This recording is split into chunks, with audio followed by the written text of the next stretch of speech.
Good morning and welcome to the Sabi Sands. A huge apologies for the delay in broadcast this morning. It's always a little bit frustrating, but we've got some great news because it's a beautiful day here and an animal's just been found nearby as I got out the vehicle to welcome all of you on board with myself, Scott, and Andrew, who's on camera with me this morning. I heard that an animal's been found nearby, so I'm going to try as quickly as possible to get on the radio and work out what's going on. Like I said, my name is Scott and I've been away for 2 weeks, so those of you who may have joined the show more recently do not know me, but it's so good to be back here in the bush. And like I said, we've just got a report on the radio and I'm just going to chat to them now, find out where this animal is, and we're going to rush over there. It should be good. Courtesy for Scott.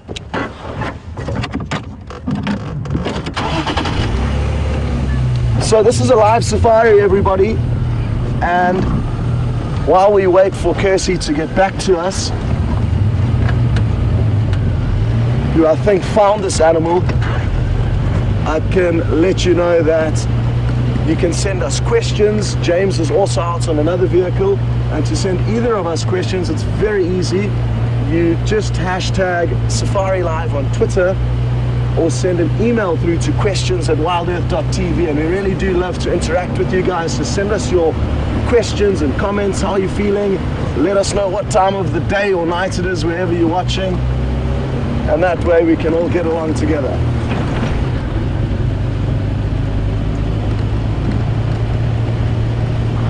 Morning guys, please could I have an update on the location of the ingwe that's been located?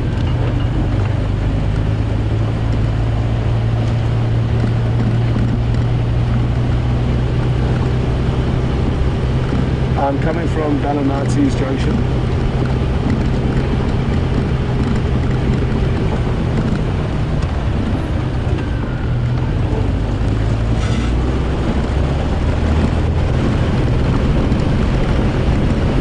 Okay, sorry about that. I was just listening to Diana's update. We're not far away from this leopard. I'm not sure which leopard it is, but aren't we lucky that a leopard's been found? And it's so useful for us to be in communication with the other guides out here on the radio so that we can share sightings, just like what's happened now. Maybe it's Karula, a female leopard, just judging from the area that the leopard's been found, and it's quite close to the Juma camp, and that's an area where Karula has been spending a lot of time. I guess a lot has changed over the last few weeks that I have been away. I can tell you that it's become even more dry and harsh. The lack of rain during the summer months has caused there to be very dry drought conditions this winter. And it's always wonderful getting back to the bush after you have been away, because it really is remarkable how much can change in such short periods of time.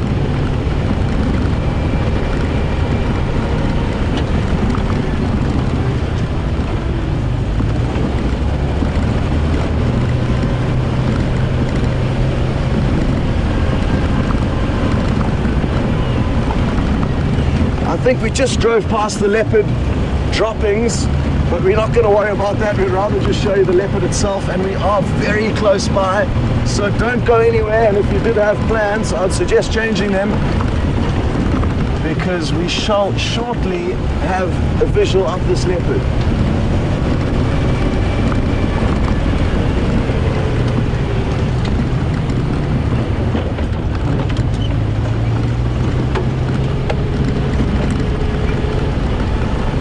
Forgot to mention that Tara and Jess are in the final control room directing the show, so they're also involved in this morning's broadcast, and James and Brian are out on another vehicle.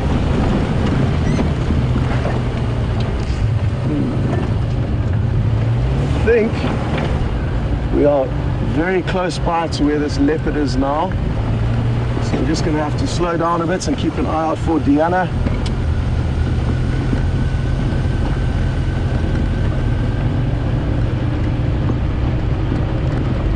Deanna, I'm between the 2-track that leads to quarantine and we'll tele access now.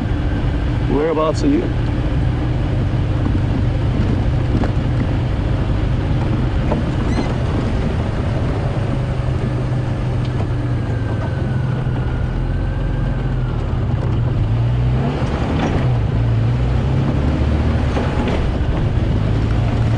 Okay, copy. And confirm, are you east or west of Zoe's?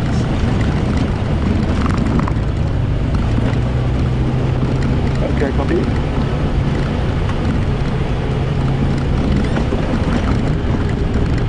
So, there's a little bit of confusion here.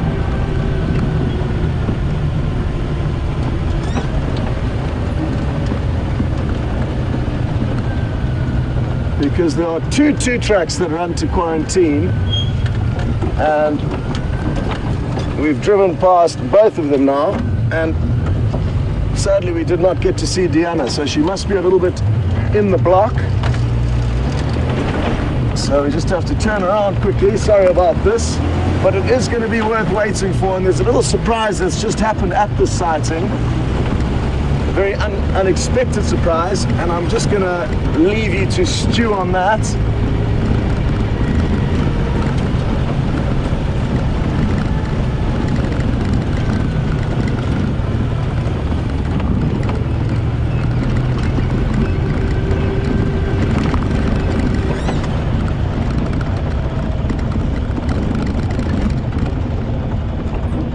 Diana, well, I didn't get your visual from Zoe's. I've come from Ballinati's all the way to Vuurtele Access. Now I've headed back south on Zoe's.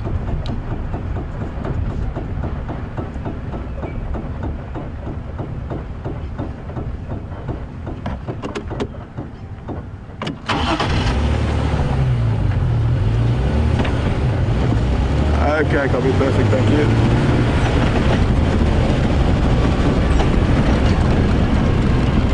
Okay, so we are very close, and it turns out the leopard dropping we drove past a little bit earlier is where the leopard is, or very close to that. So we obviously just raced straight past Diana. So we need to keep our eyes peeled on the left-hand side now.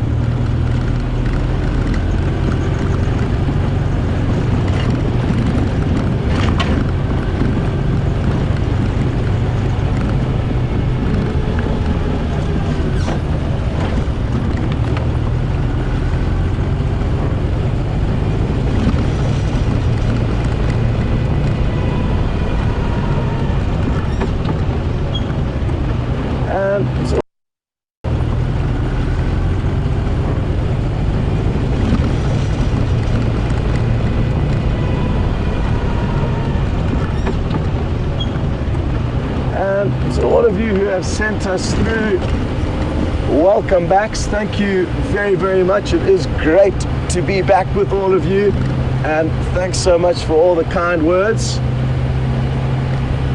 So the leopard dropping was here somewhere. So what I'm going to switch off and do now is I'm going to switch off. Oh, there we go. What I was going to do is switch off and ask Diana to rev. Copy, thank you very much. Because that can be a good way of finding people when they are in the thick bush, but no need to do that this morning. And they're just up ahead of us, so we're in for a treat shortly.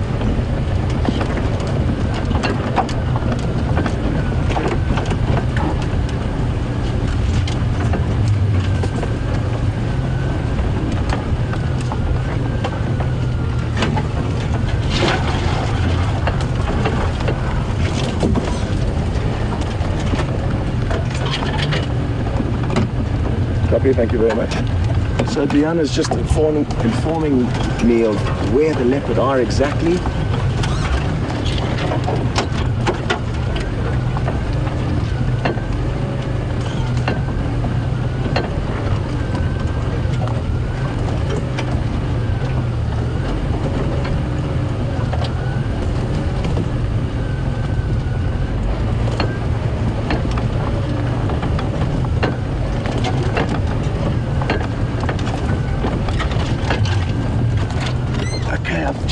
it. And there it goes. It looks like it's Sindile. It looks like Shadow's cub. How awesome.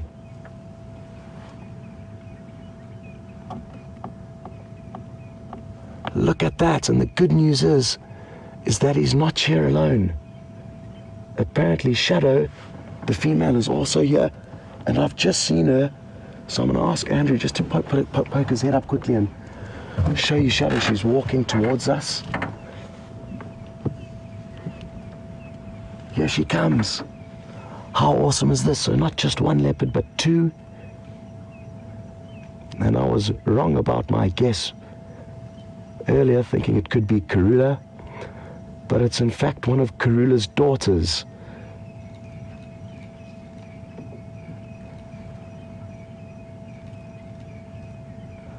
And they both look full-bellied. So maybe they've just finished up a kill, or maybe there's still a kill in this area.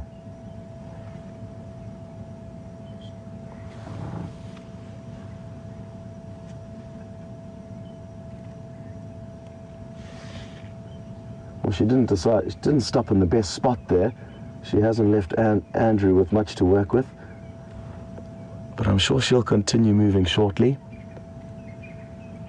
What we may see happening here is that she may head off and try and make their next kill. So we may see them move together, or we could see them split up. It'll be interesting to see what happens, but good prospects either way. What I'm going to do is I'm just going to creep forward a few meters and see if we can't get you a better view.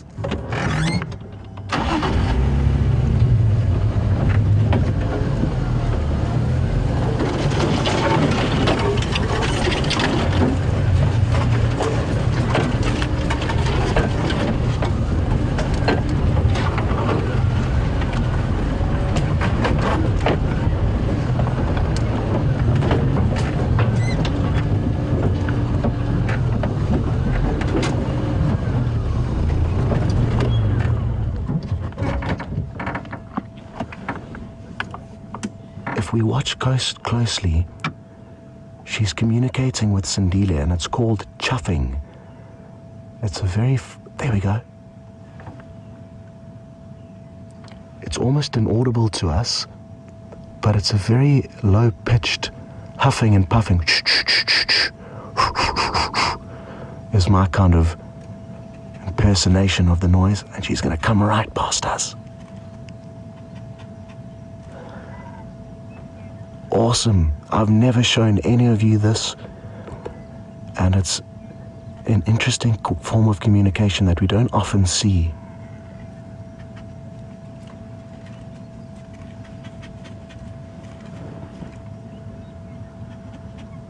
There we go, more chuffing.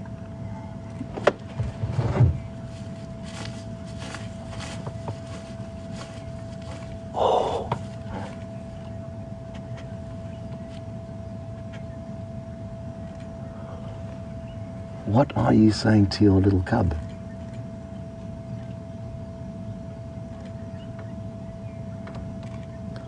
I can't see Sindile anymore. He is probably still close by, and he could be responding to those calls. How awesome is this? Leopard just a few meters in front of us. And when we started off this morning's drive, we didn't see too many animals, and during the technical difficulties, you didn't miss much. And as the broadcast came through, these leopard got found, and now we're in for a wonderful, wonderful morning. Oh, look, they're going to reunite. Watch closely, get ready to get some screenshots. Look at this.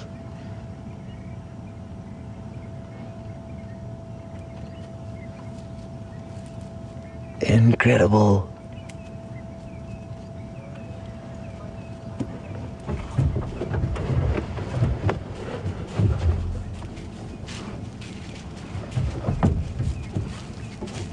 Well, this is just too good to be true.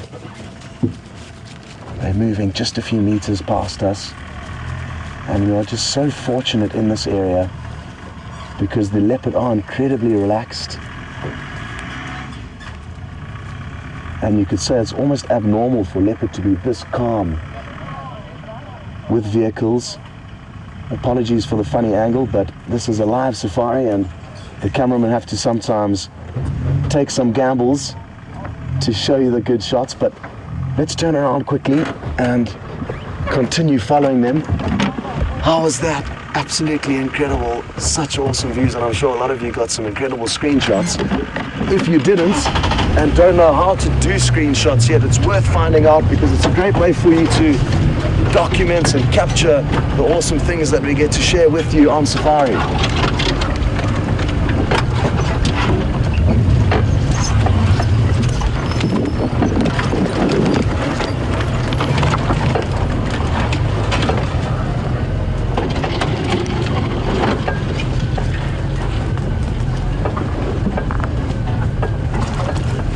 What I'm going to do is, because they appear to be moving in a set direction, is what I'm going to try and loop ahead of them, and we'll just give Lee and his guests an opportunity to be in a good spot to view them and follow them. So it'll be a minute or two.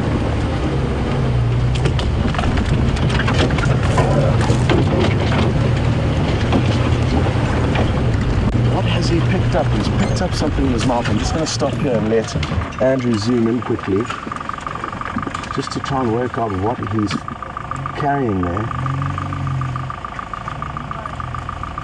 What is that? Looks like it could be a little bird. It is. It's a francolin. No ways. So, even though they're full-bellied, I'm fairly certain it's not because of the little francolin that he's got in his mouth. It looked like a crested francolin to me.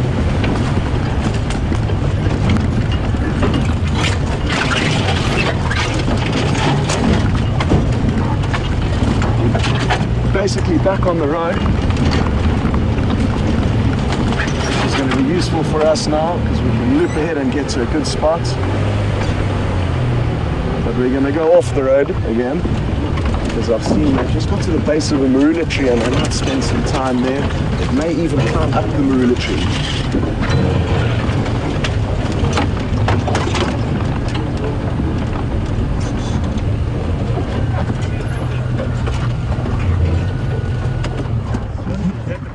It's going to be a little bit tricky here. There's a few branches in the way, but if we're just a little bit patient, I'm sure we'll get another view of that kill.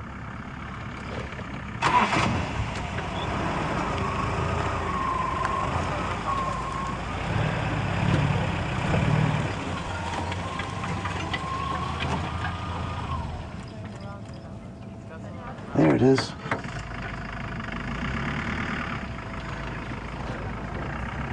I'm just going to ask Lee quickly if he caught that right now. Lee, did he catch that right now?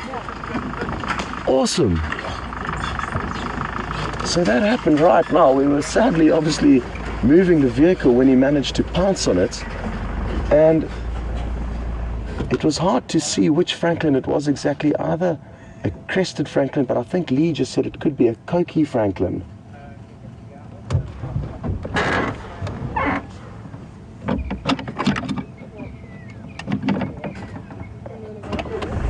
Just going to creep forward a meter or two and see if we can't get you a better angle. No, it looks like Sindile might be moving again. I'm just going to wait for Diana to stop moving her vehicle before I do reposition.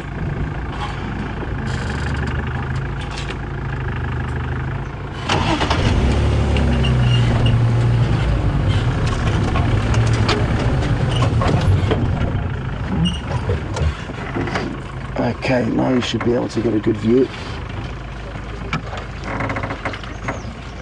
And it can be quite funny watching leopards dealing with feathered animals,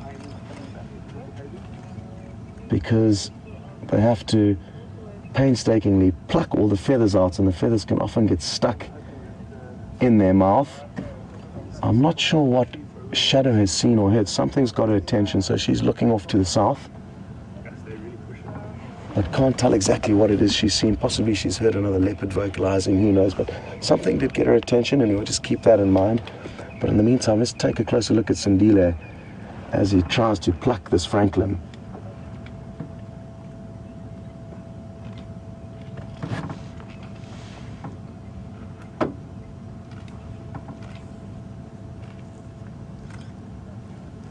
Look at this.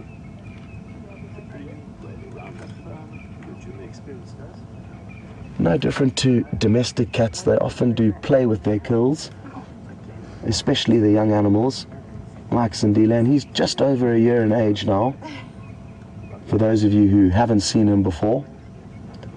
And earlier on I said that his mother is Shadow, and she is the daughter of Karula, a female leopard whose territory encompasses most of Djuma. But interestingly enough, Shadow, her daughter, who's here now, has been pushing deeper into Karula's territory. And we've just got a question through from Ellen, one of our leopard experts. And good to have you with us, Ellen. Ellen's interested to know, how deep is Shadow into Karula's territory? And Ellen, this is probably the boundary, or the area where Shadow doesn't go much further east from. So we're still on the western parts of Djuma, west of the Djuma camp. But Shadow, the leopard we're looking at now, has been pushing further and further east into her mother's territory. And there's a few reasons we think for that, Ellen, as I'm sure you would have heard us discuss. One is that there's been a change in the male leopard's territories, and basically Tingana, a male leopard whose territory is to the west of us on Arathusa, is under pressure from another male called the Anderson male. And Tingana is a male leopard who fathered this cub that we're looking at now, whereas the Anderson male did not. And because the Anderson male is now spending more time in this cub's old territory, it made sense for Shadow to move her further away from this new male who would kill Sindile if he got the opportunity. So very wise parenting from Shadow, and we can see him trying to chew on this francolin. He's not sharing any with his mother.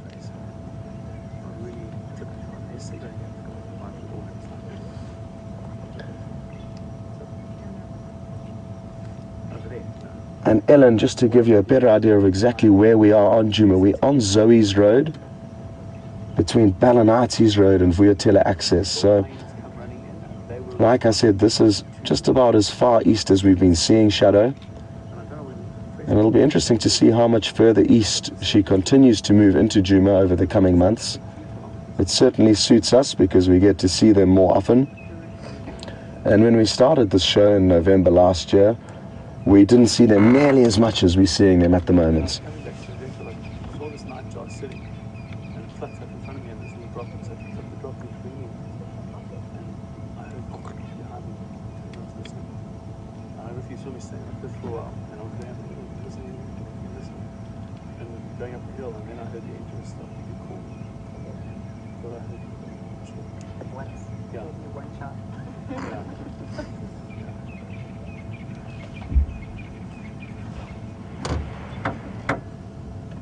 Well, as I said earlier, it doesn't appear like he's going to be sharing any of this small kill with his mother, but it's not to say that it wouldn't happen.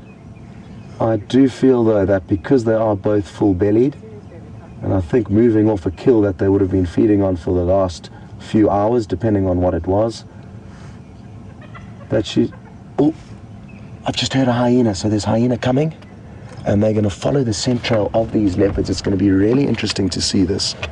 I'm fairly certain that the hyena have possibly found where the leopard had been feeding on a kill, and now they're going to, in all likelihood, follow the scent trail of where these leopards have been moving, and then we're going to get to see some action. I'm not too sure how far away the hyena was, and you may have heard a very faint cackle or laugh, and that's a noise that the hyena will make when they get very excited. So something's excited the hyena, and it sounded like it was very close by. So Andrew's now primed and ready for a hyena to come onto the scene. Shadow and Sindile don't seem too concerned though.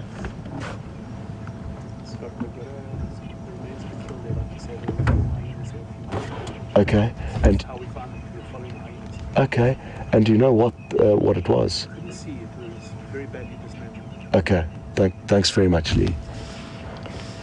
So, Lee's just given me an update which is really interesting.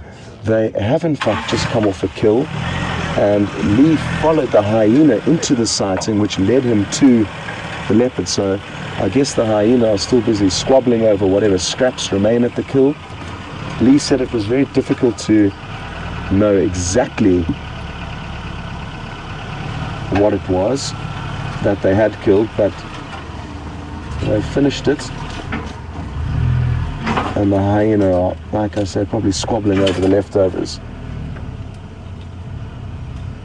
And now Sindile is obviously tuned into the hyena's frequency. Maybe he can hear them moving. And he's also showing some concern now. While we wait to see what these hyena do and whether they come onto the scene, we've got a question through from Anne in Durban, which is my hometown. Good to know that you're watching, Anne, and good to have you with us. Anne would like to know if there is any chance that Sindile would share this kill. And like I was saying a bit earlier, I don't think so due to the circumstances. And Shadow will probably allow him to enjoy the spoils, even though he does rely on her completely for the majority of his food. When he gets left alone, when she goes hunting, he will also hunt for himself and see what animals he can catch. Oh, are they going to carry on the move, possibly further away from these hyena? It looks like that is Shadow's plan, at least.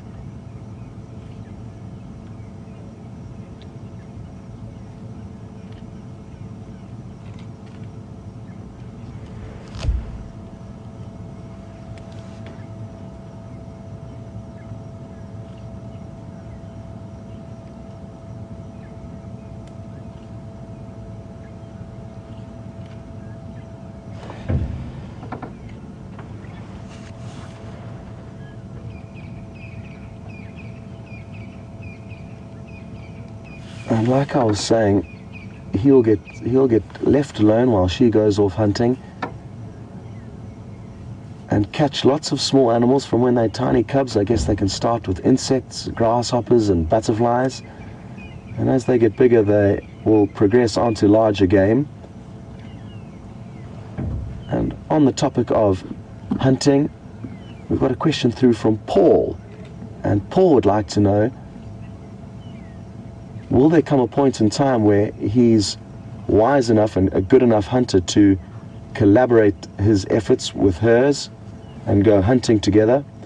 And no, it's very unlikely that they will systematically plan to hunt together, and he will basically start hunting more intensely when he gets kicked out of his mother's care, and that will probably happen within the next 6 months, Paul. And what that means is she'll stop calling him back to kills that she makes, and she'll force him to fend for himself. But even in the next 6 months, as he continues to grow and become a better hunter, it's very unlikely that they will be seen hunting actively together. And I guess that could be attributed to the fact that they are solitary animals, and it doesn't make sense for them to hunt together for just a short period of time. It's something that a pride of lion will practice over many days and months and years, learning how to hunt with one another. Oh, I just heard the hyena again. They're obviously fighting over the scraps, and that's why Shadow's got up and why Sindile is looking back in that direction. I'm quite tempted to almost take you back in the direction of those hyena to show you what's going on, but I'm not too sure what to do. So it's up to you guys. Why don't you guys send me through your thoughts? Would you like us to stay with the leopard, or shoot off to see if we can find these hyena and what they're fighting about, and come back to the leopard a little bit later. So send your thoughts and comments through to questions@wildearth.tv on email, or hashtag Safari Live on Twitter, and that way you guys can decide what we do next.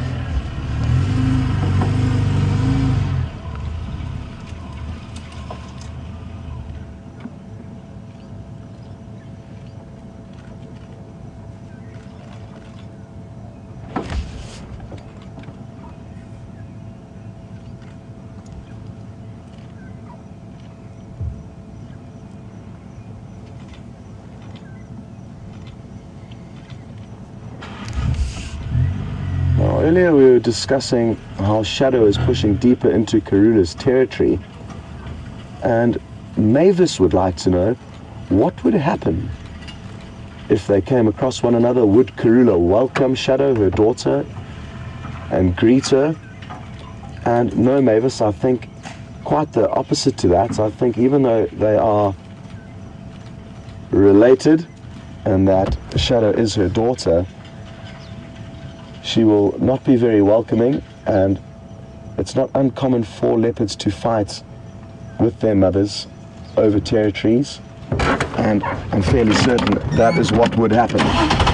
They would probably be less inclined to be highly aggressive towards one another, but there certainly would be aggression shown between a mother and her daughter, and whoever's the biggest and the strongest will be the one that gets to determine who stays or who goes. Interesting, Sindile left the remains of that little francolin behind, and now they've continued. So we shall continue with them. I think I'm told a lot of you would like us to stay with the leopards, so thanks for helping me make up my mind there. So that is what we will do. We will continue with the leopards, and it's the right decision because they have just got on the move. I thought that they could be spending a few more minutes there, and then it would have potentially made sense to rush off to the hyena.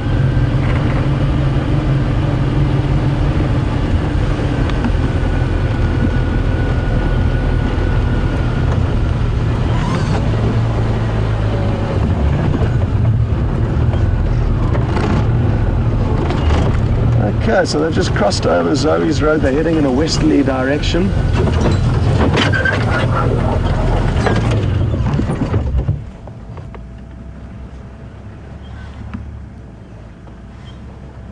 And he just scent marked against that tree, which is quite interesting, because he is very young and certainly won't be competing for territories for a long time. Ah, this is too good. Too good to see an adult female leopard and a 1-year-old male cub walking side by side like this. Is a wonderful, wonderful sight. And they look quite playful. Look at this.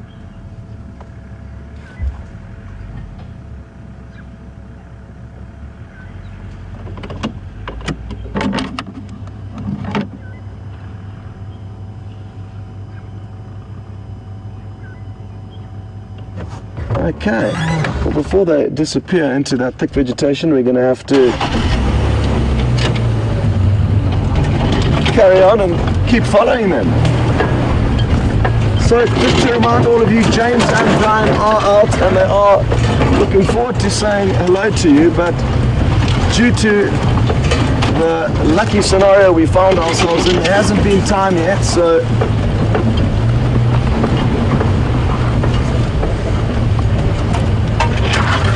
not to worry, they are still out searching. I'm not too sure what they've been up to exactly. I've been turning the game drive channel on and off so that it doesn't distract me.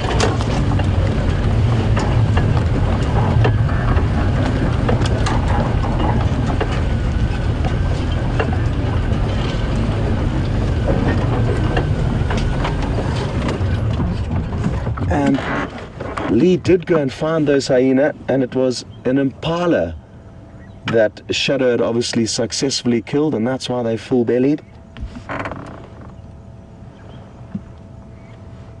And he says all those hyena are now disappearing, so nothing You're not missing any action there, and your decision was good. Watch closely. Look at this. Look at this.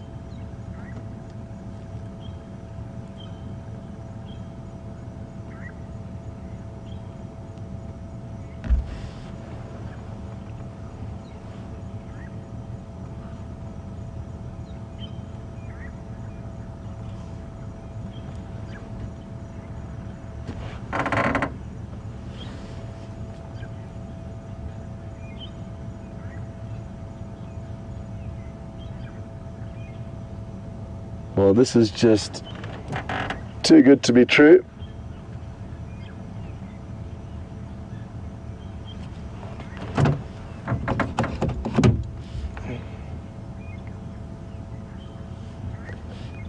Yes, affirmative. We've got a visual of them here.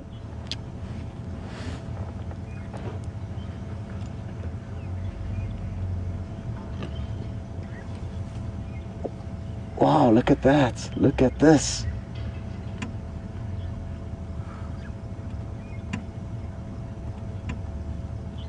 And that's the kind of behavior we'll expect to see in 6 months' time. A lot of hissing and snarling. And it may even start now from shadow towards Sindile. Kind of a love-hate relationship of a mother that knows she needs to start thinking about giving birth to the next generation. And therefore she has to be a little bit aggressive and harsh in order to make young Sindile know that it's time for him to start fending for himself. Like I said, though, it's not going to be a while until that happens, probably 6 months.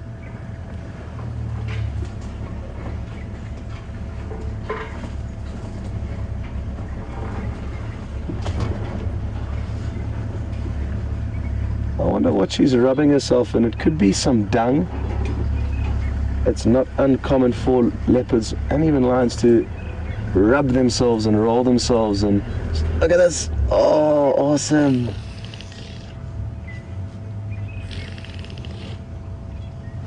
Shadow's not very impressed.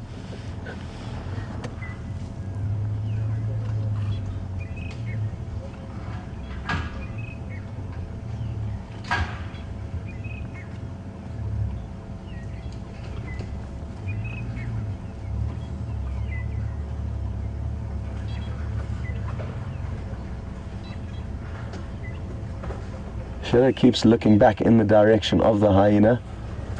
It could be that the kill was not hoisted in a tree and that the hyena stole whatever was remaining. And that's why she may be a little bit angry and agitated that she lost her kill. Now Sindile is sniffing and smelling very intently on that patch wherever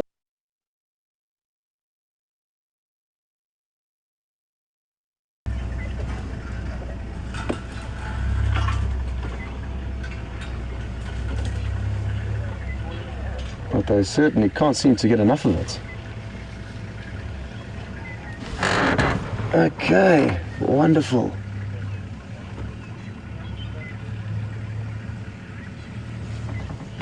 Well, earlier on I mentioned that James and Brian are wanting to say good morning to you, and I don't think it will be too long before they do, because it sounds like they could be rushing off to another exciting sighting that has been found quite close to the Juma camp.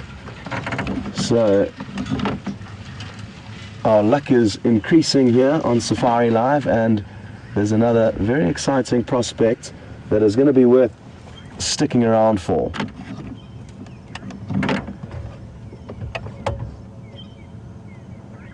Okay, well, now it's time to play leapfrog again, but before we do, I'm just going to creep ahead here and see if we can work out what it was they were rolling in.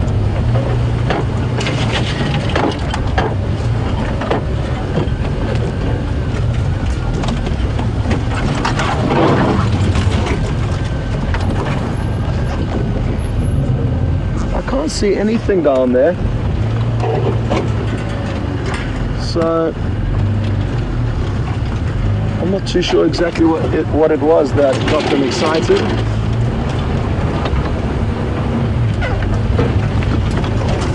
And it really is incredible how strong their senses are. They have got such powerful hearing and smell and eyesight, and I often wish and wonder what it would be like to be able to see like a leopard or smell like a leopard.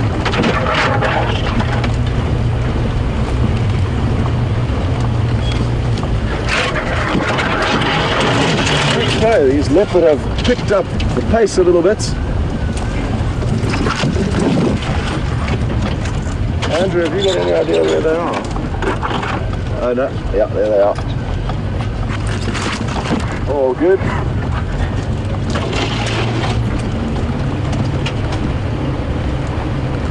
Because it is very thick, what we'll try and do is take the path of least resistance to loop ahead of them.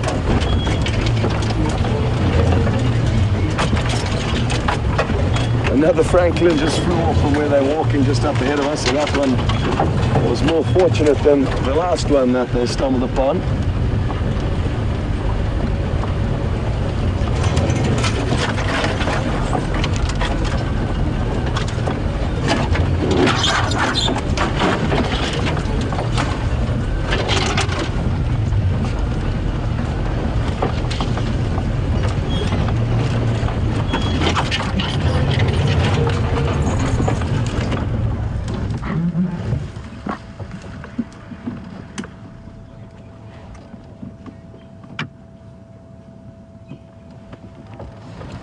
And yeah, they're just passing in front of us again.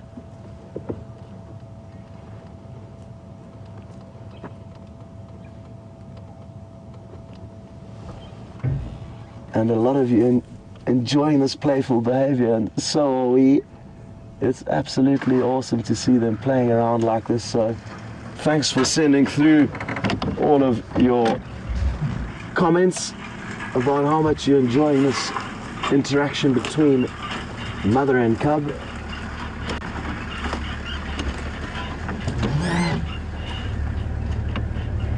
Let's reposition again now while we've got a chance.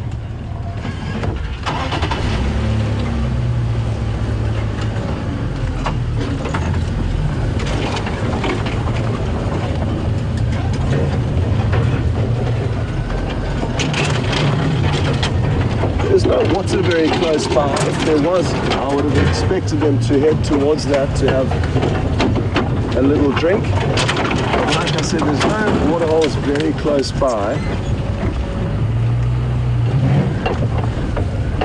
And it will be interesting to see where they do end up going.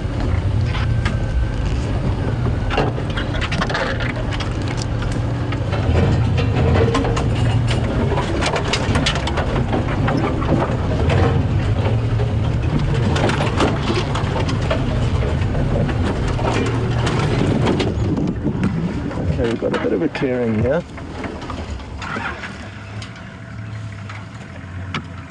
And just to keep you all updated on what James was rushing over towards, it's Karula, the mother of Shadow, and Aubrey found her. She is heading into a very thick block, but hopefully James will be able to get there to get you a visual of her before she potentially disappears. And like I said, it's not far from here, probably a kilometer or so as the crow flies from where we are to where Karula is now with Aubrey.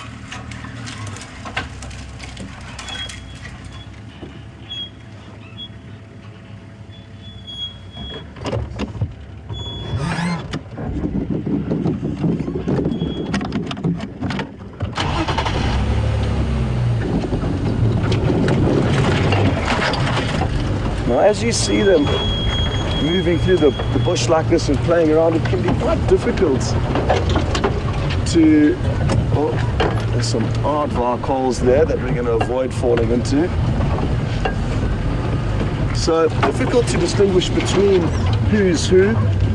And Dr. Debbie's actually just sent through a comment saying that they are looking very similar in size now, and you're right, I think Sindile is ever so slightly bigger than his mother Shadow. His tracks certainly are, you can tell a difference in their footprints.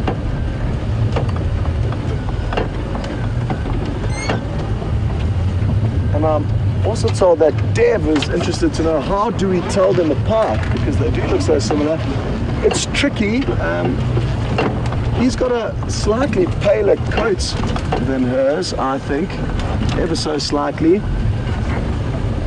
But I've often, in scenarios like this where we are following them, really battled to distinguish between who's who, and you can kind of lose track of which is which. Shadow also does have a very short and stubby snout, which is one of the main ID features for her when I see her.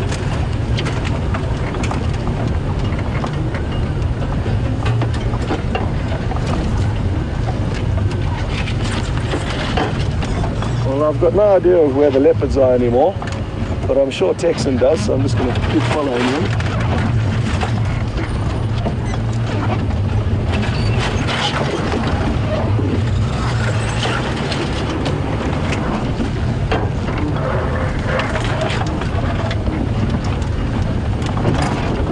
Oh, some more aardvark holes.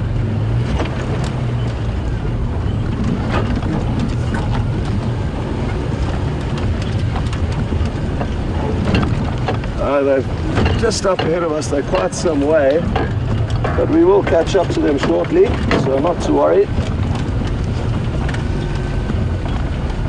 That's not a good sign when your binoculars do that. Anyway, we'll tend to that later.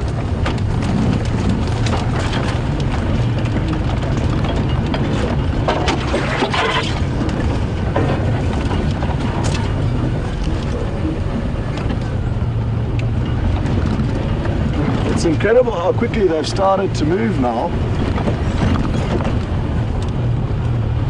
Obviously Shadow's had enough of the fun and games and now wants to get to wherever she's planning on heading towards.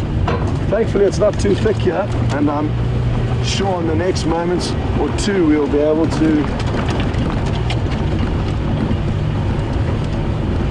get a great view of them walking towards us.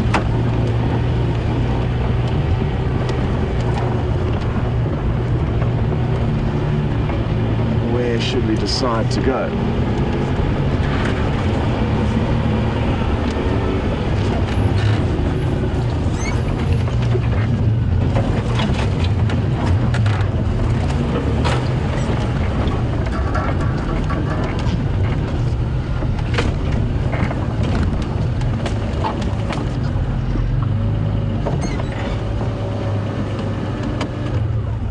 I think we can just stop here. They're a bit of a way off, but I'm fairly certain they're going to continue straight past us.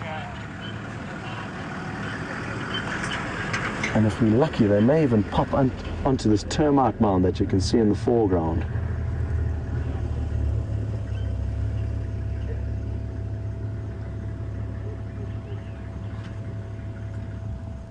So this is now Sindile that we're looking at, and Shadow's approaching him from behind. Where's Shadow gone? She was approaching him. But the good news is they are both coming directly towards us, and they could very well pop onto this termite mound. It'll make for a great, great view. So again, get ready with the screenshots. There's Shadow.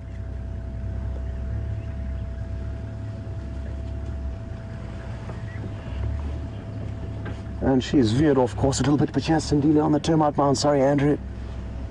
Awesome, look at this.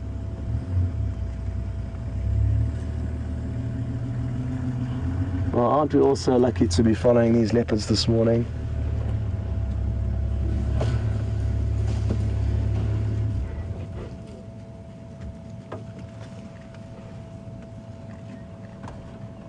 It's also a great opportunity for us to get an idea of pathways that she likes to move in.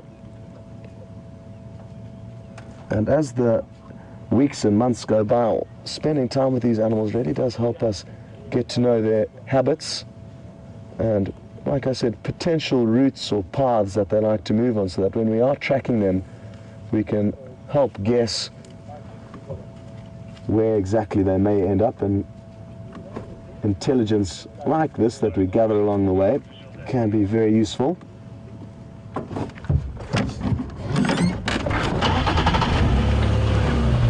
Well, it's time to relocate again.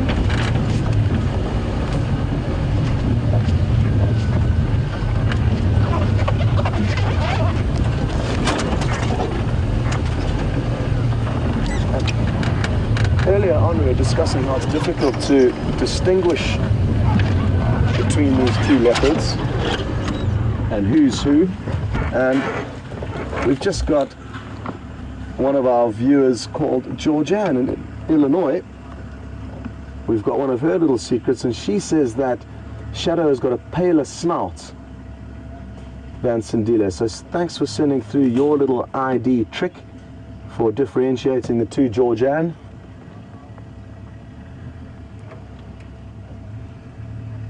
And it really is wonderful to see how different viewers find different markings or patterns on the individual leopards, which they use to help distinguish and identify them.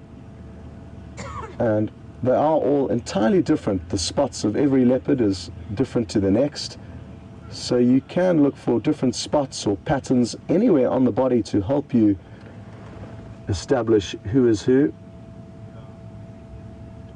I love watching them disappear through thick vegetation like this, especially after we have been getting some great views of them close up. It's quite nice to see them melting into the surroundings.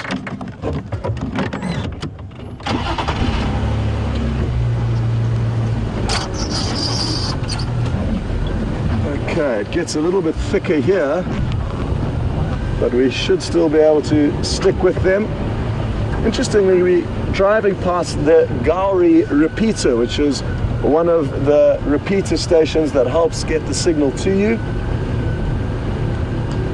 And you will be seeing it very shortly.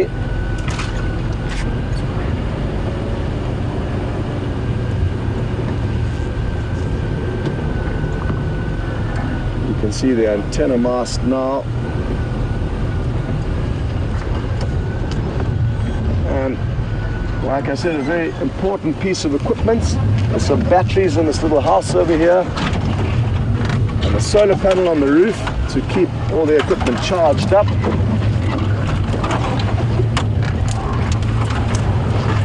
Sorry, Andrew, just drove him through a big silver cluster leaf, which is the kind of tree here. Thankfully it's got no thorns in it.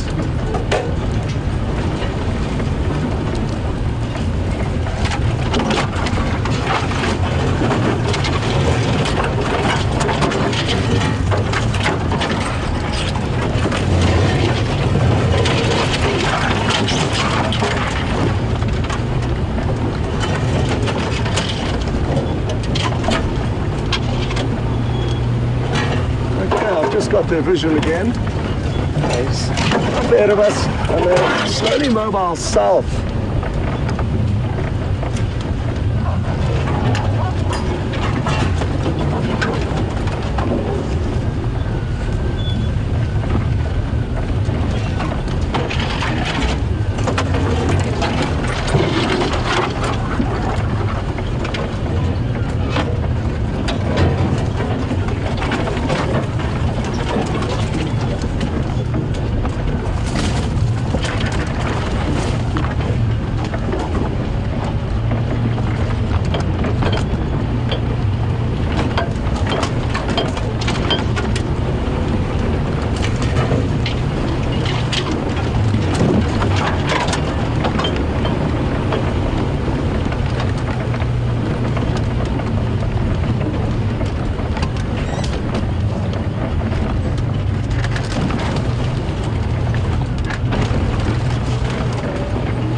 Okay, well, while we get into position and loop ahead of them for the next view, why don't we send you across to James? He's desperate to say hello to all of you, and he'll also be able to update you on what's happened with Karula. I'm not sure if she was lost and what's going on, but one good way of finding out will be to speak with them personally. So over to James, and we will see you all a little bit later.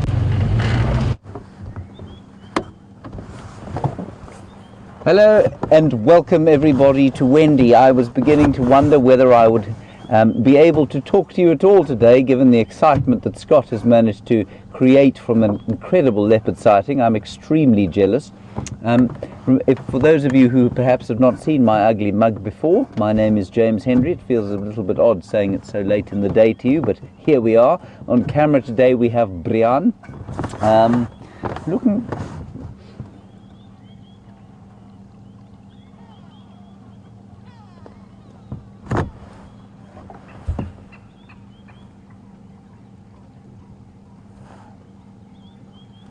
Sorry, it was a couple of strange radio transmissions there. Apparently we are still live. So, as I was saying, we have Brian on camera today. He's looking spanky new and shiny.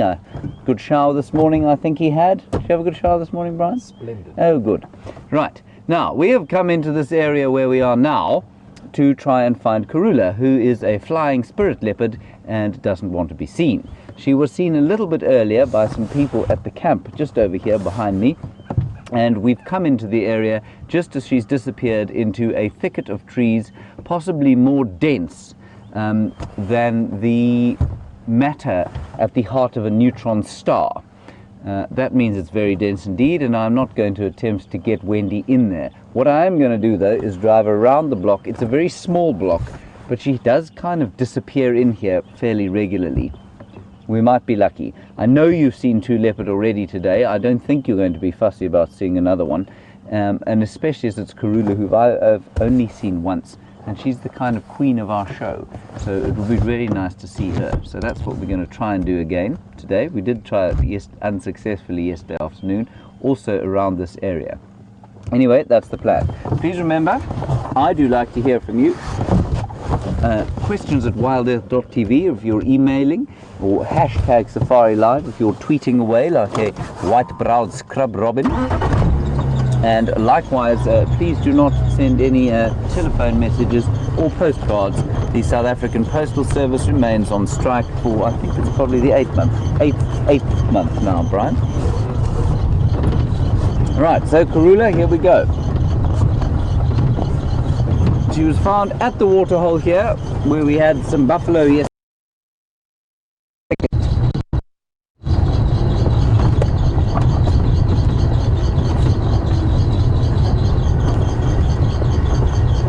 I would very much like to see a leopard. I obviously haven't seen one since I got back from my sojourn into the north of South Africa. And I hadn't seen any for a while before I left. I must say I'm rather jealous of Scott and his immediate sighting of Sindile and Shadow on his return.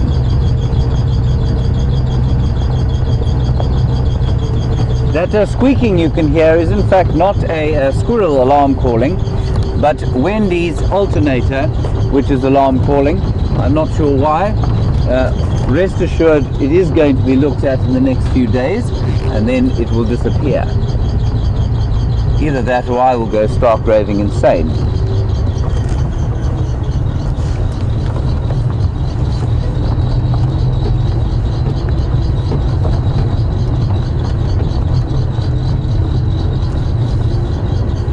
Alright, we're just going to stop here by these zebra and have a quick listen. And while Brian and I enjoy our first sighting of the day, we'll pass you back to Scott, who has refound those magnificent leopards, and I'll see you hopefully with some good news in just a little while.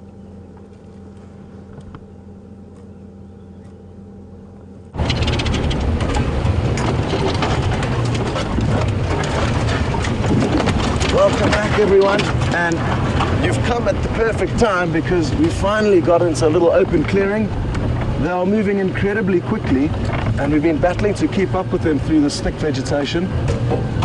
Thankfully now we can see Shadow up ahead here and young Sindile on our right, which Andrew's going for definitely a better option because he's going to have to walk past and catch up to her. He's sniffing his tree very intently. I'm not sure if she potentially scent marked here or another leopard did. But very interesting to see him taking interest into all these things now. It's certainly, there we go, he's also putting his scent into the equation. Very important though, because in the next 6 months or so, he's going to have to start fending for himself. Anywhere from 18 months to 2 years, female leopards will kick their cubs out of their close care. They will still be tolerated within her territory, but she certainly will not be running around after them as she is now, worrying about feeding him and making sure he's safe. He's going to have to start doing that all on his own. And for good reason. She needs to start worrying about raising the next litter of cubs. So that is the reason why she will have to kick him out, because she can only look after so many children at one time. Great. Well, a pity about Karula, but hopefully James will now be able to spend some time in that area and maybe be able to relocate. It'll be incredible if we get to show you not only Shadow and her cub, but the mother of Shadow as well.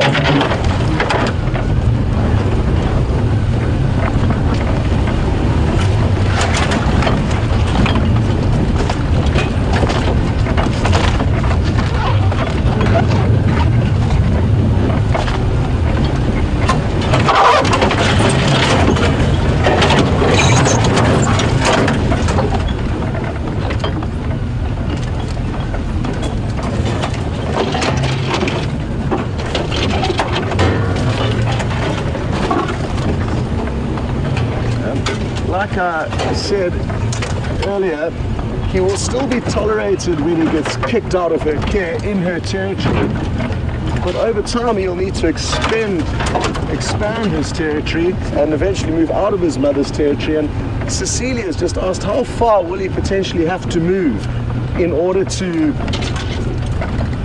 establish his own territory? And it's very difficult to say, Cecilia. There are so many variables that contribute to how far a leopard may have to go to establish his own area, but it could very well be far from here. In all likelihood, it'll be out of his father's territory, and male leopards have got much bigger territories than the females.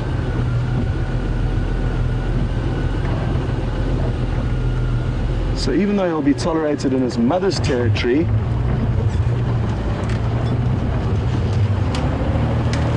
his father will not be very welcoming to him, and he too will also chase Sindile off. This is going to be great. They're going to come straight past us again.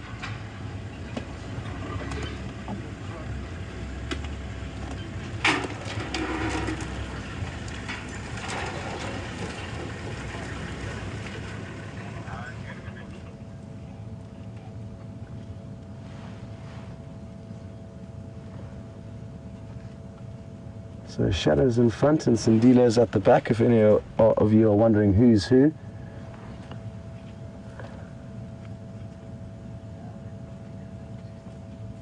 They've been zigzagging quite a bit this morning. Quite interesting to see how their direction of movement's been changing. She initially headed west, then south, now she's heading east back into Djuma. And they're just crossing over Rebecca's Road. Great. Well, good news for us is that it means we're going to be able to spend more time with them. Thanks, Andrew. Sindile just stopped very close behind us, so Andrew just warned me to not carry on reversing so that we don't scare him. And there he is right there.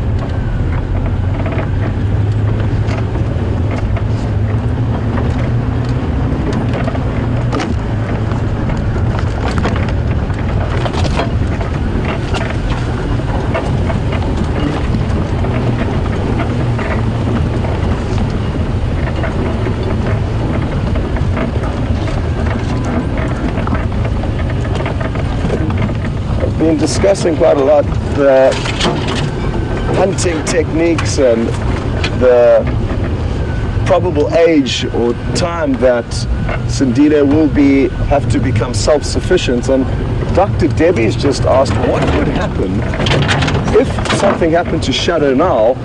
Would he be able to survive? Because he is capable of catching small prey like francolin and mongooses.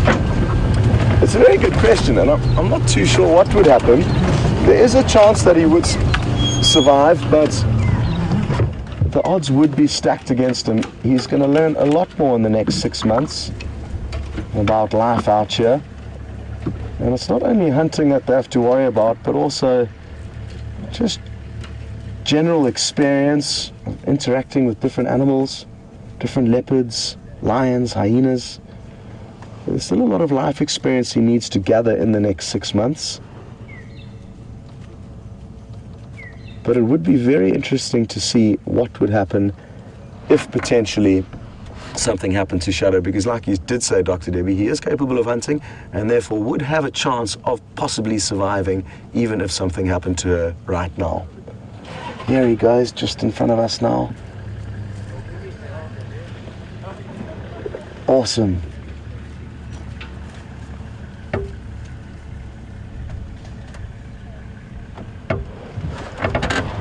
Sorry about my head getting in the way there.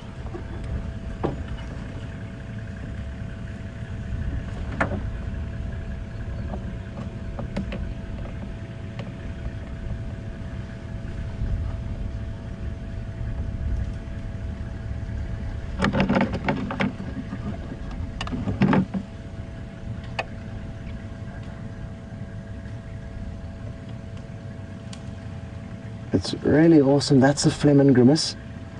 So he's not snarling in disgust there. That funny little lip curl was to help him process smell better. He might do it again. Watch closely. And he's just going to curl up his lips and almost grimace and snarl. And that opens up a special organ called the Jacobson's organ. And it allows animals to better process smell. Not just the leopards will do it, lions will do it, even buffalo can be seen doing it.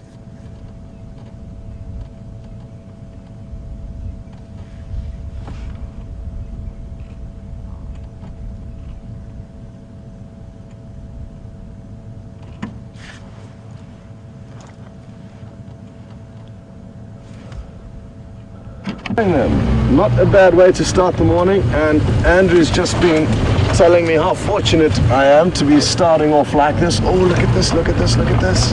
Hold on everyone, I need to be quick. Up a termite down, it's going to be beautiful. Oh, no ways, look at this. He just ran up to greet her and she unceremoniously swatted him. He's poking his head into that hole. Let's watch closely what happens again here. Look at this. It's a massive termite mound, a big marula tree in the background. You don't get much better than this.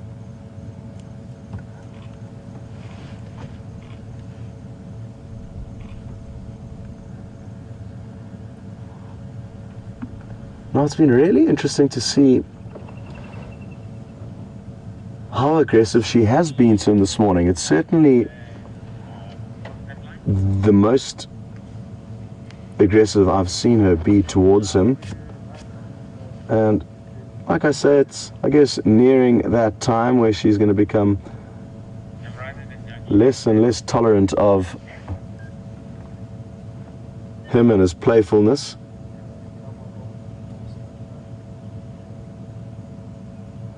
And it's usually, when he does eventually get kicked out, it's not going to be one meeting or one confrontation that determines that. It's something that happens gradually over time, and her hissing and snarling will just continue to increase, and he'll slowly get the message.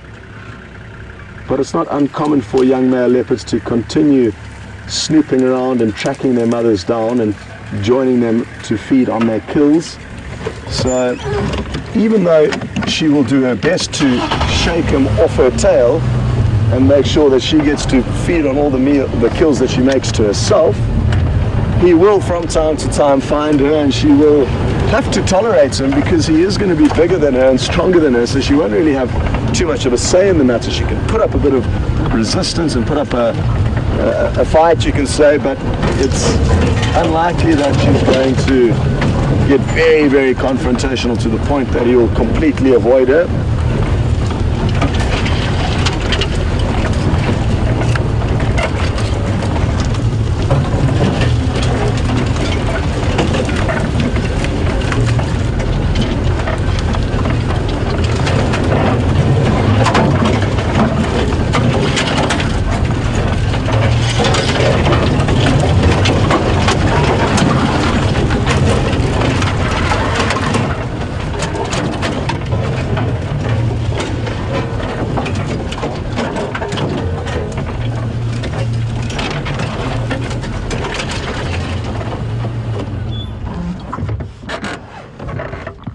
We saw him sniffing that marula tree earlier, and it hasn't been the first tree that he's been very insistently smelling and trying to process whatever animal did leave its scent there. And Linda's just sent through a comment saying that she thinks it could be the Birmingham coalition of male lions that he's smelling. It is possible, but the fact that he keeps urinating on top of those trees, so on top of the scent that he has been smelling, indicates to me that it's a leopard on leopard discussion. So it's the leopards communicating with one another, and I don't think it's the lion. They will often smell lion, and that will be useful to them, because obviously the lions can prove dangerous to the leopards. But in this specific scenario, I'm fairly certain that he is scent marking on top of where another leopard is scent marked, possibly even his mother, or possibly scent marking on the same trees as his mother. So that's my guess, but it certainly could be that the Birmingham coalition have been around. I'm not sure if they have been, Yolanda, because they've been away for the last 2 weeks.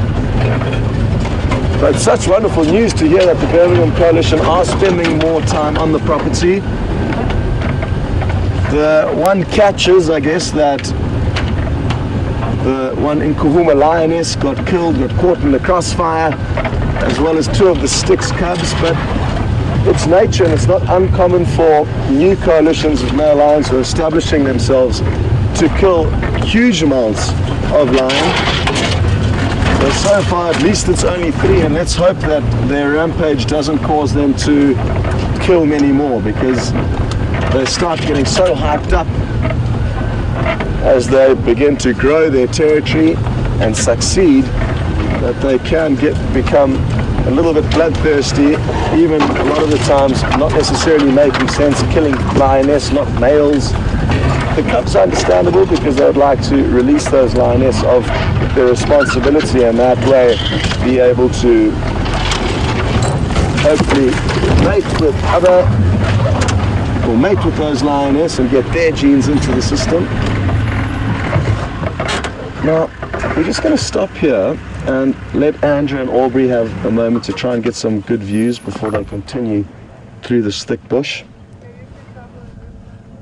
No, there's a mother and the cub.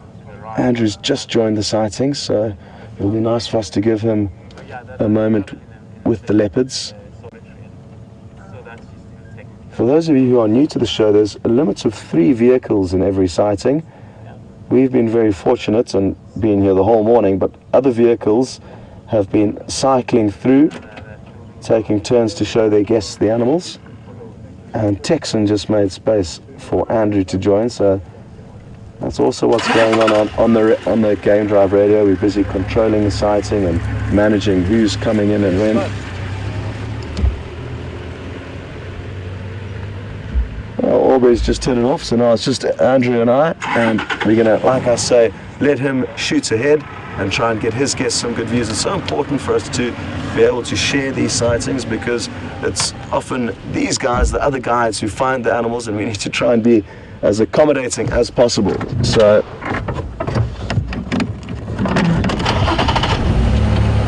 well, we've given Andrew a chance. I'm not too sure exactly what his plans are, but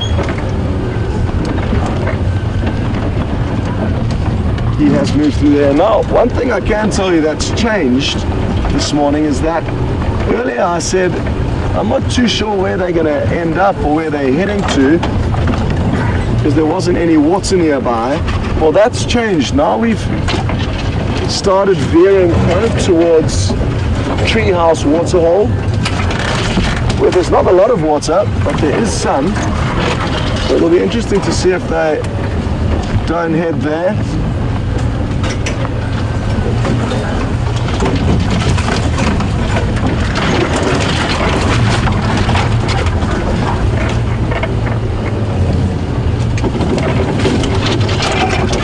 Oh, here they are. I was a bit concerned as to where the leopard had gone. But we found Sindile. I've just got a glimpse of shadow moving up ahead. And like I said, there is a chance that they will head to the Treehouse Waterhole, and won't that be incredible to see them both drinking together? They're probably still about half a mile from there, maybe a little bit more.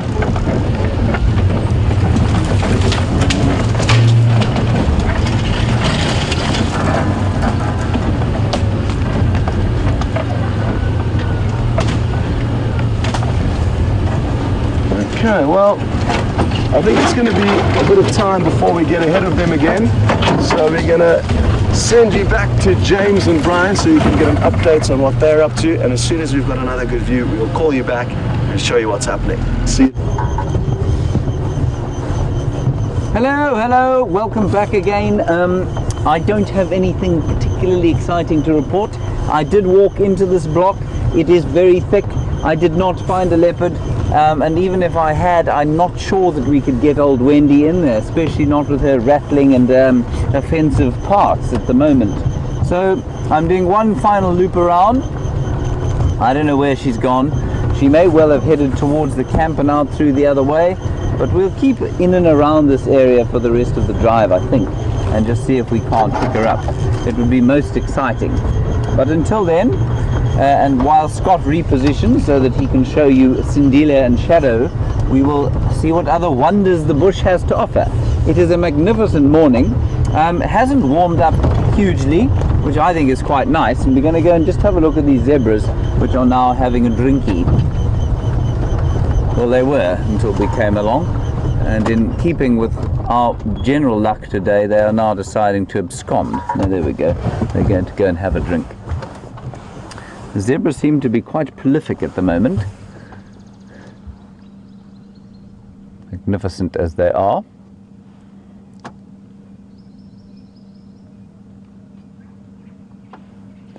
And it's never a bad idea just to stop around and listen and hear if there isn't something alarm calling.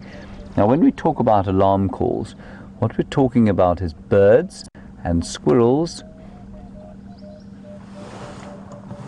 that might be shouting at a possible predator.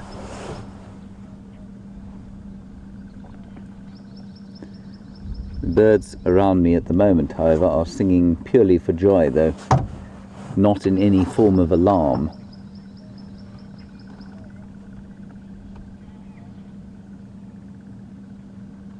So while we watch the zebra, it's a beautiful morning. There's a sort of thick grey, a couple of thick grey clouds, which gives a slight eeriness to it, but it's polarizing the light very nicely, and so it's just a very beautiful light, and it's not getting hot, which is nice.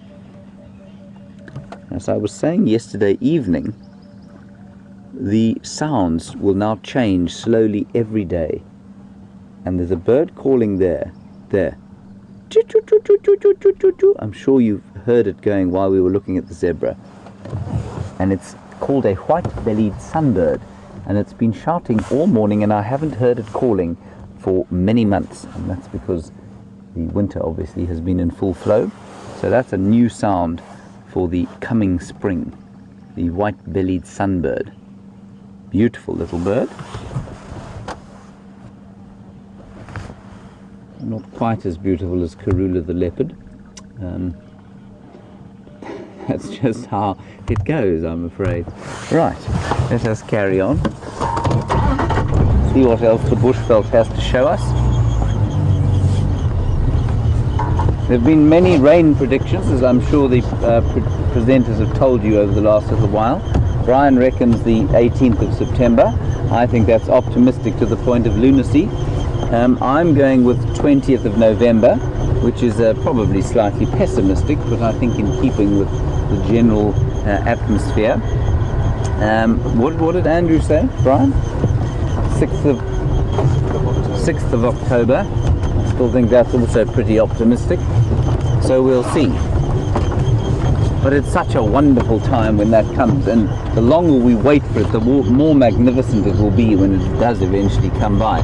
Except, of course, that we can't drive around in the rain because the camera will malfunction and possibly explode in the cameraman's hands. But we will be sure to show you, should it start to rain while game drive is in flow. Plenty of tracks around the place. Let's have a quick look at this hornbill.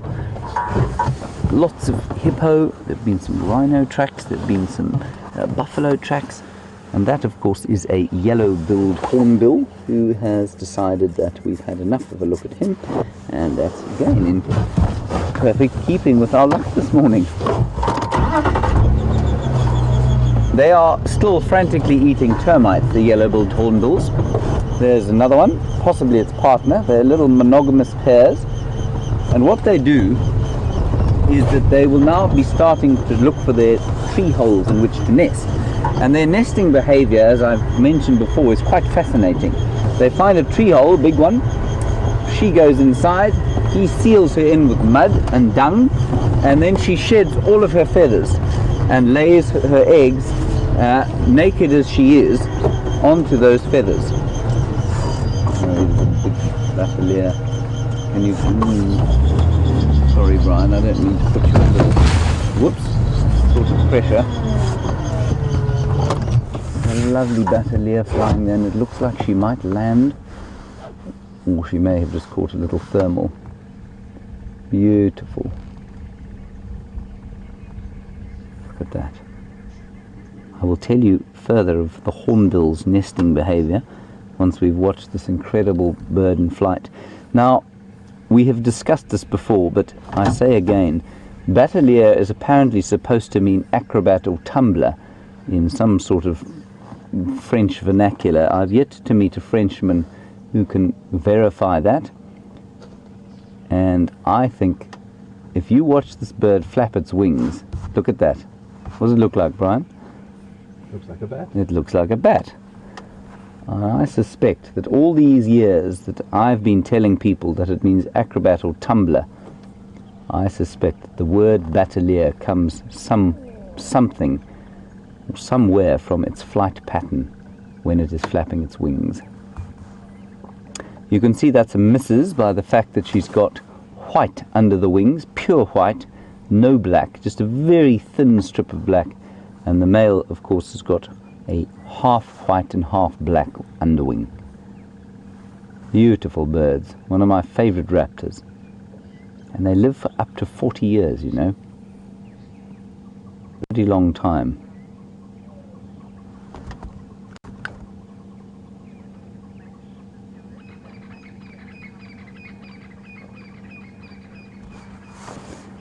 And then there is some more information coming through from viewers from an old French word that apparently means tightrope walker. Again, I have tried to verify that, and I'd be very interested to know where, or if that is in fact a fact, or if it is just not a something of an urban myth, because I've tried to verify it with French people that I've met and know, and they cannot verify that for me.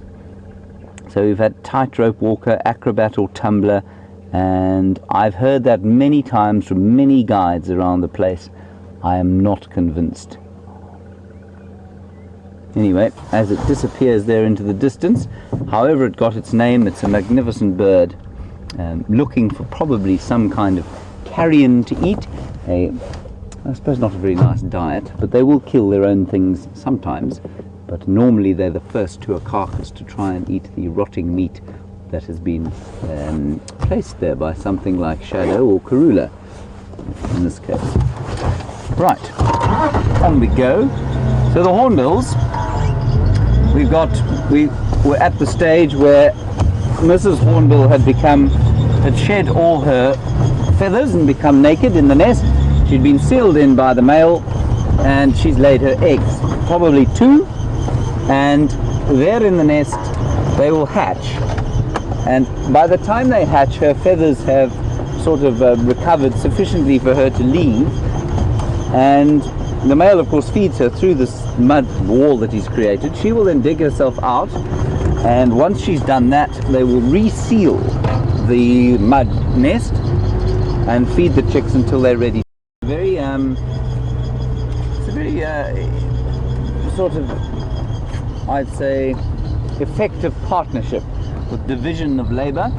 And you know, so often people ask us about why it is, or when we're looking at mammals, are they good fathers? Is that elephant bull protecting its youngsters? Will those lions? We're fascinated by whether lions males are good fathers. Leopard males, they're inescapably terrible fathers in my opinion. But the birds far more accurately reflect our own sort of human method of parenting, with a monogamous pair, and well, nominally monogamous pair, with the male playing a huge role in parenting. And it doesn't tend to happen much with the mammals.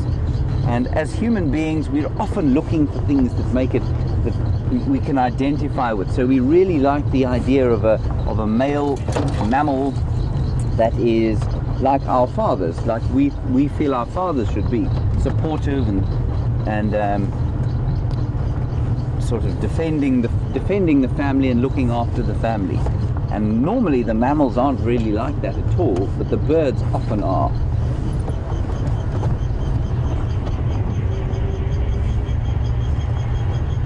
So definitely a slightly louder dawn chorus this morning. We've gone from a quintet possibly to an octet. We're still not quite in full chorus though. Come the first rains, I'm sure it will be like Beethoven's Ninth out here.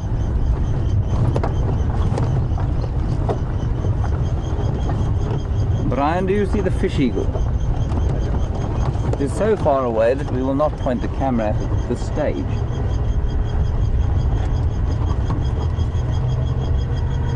So we're heading towards Gari Waterhole. Karula is around here somewhere. Whether she will make a return, I'm not sure. I don't have a great feeling about it. What do your bones say, Brian?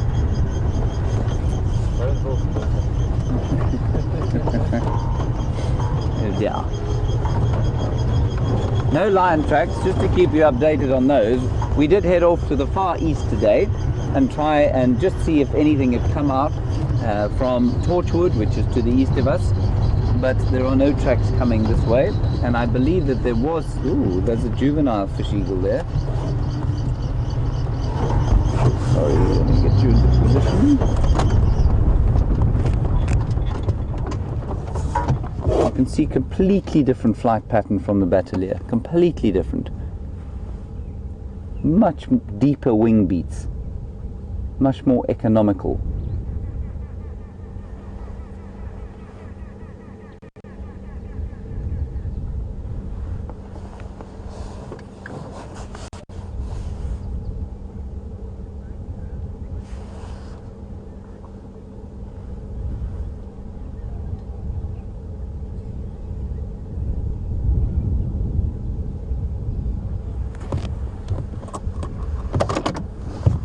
So we'll just drive around towards the waterhole now and see if we can't get a look at that other fish eagle, the adult. And while we're doing that, I'm going to answer 2 questions about the zebra. Wendy in Nebraska, where you obviously don't get zebras, you want to know, do they have hooves like horses? Yeah, absolutely, exactly like horses. They're more like ponies than there are horses. They probably stand at about 14 hands. So if you're a horsey person, you'll know what that means. And so they've got little hooves. And then another question about whether or how many mares there are in a little kinship group. Normally anything from 1 to 4. 1 to 4, and Yeah, that's probably about the limit at which a stallion can maintain a harem.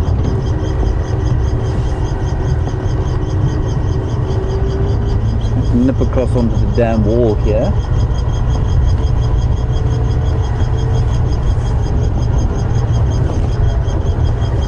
While we were racing towards Karula, we did go past 20 buffalo bulls or so, and we were just noting, Brian and I, how they looked so hurt that we weren't stopping at them. And instead of that sort of angry, you owe me money look, it was a look of slight alarm and general displeasure that we weren't stopping to have a look at them.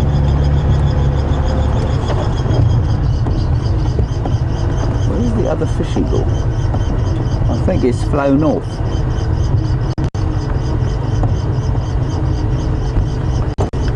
I'll just stop here and listen.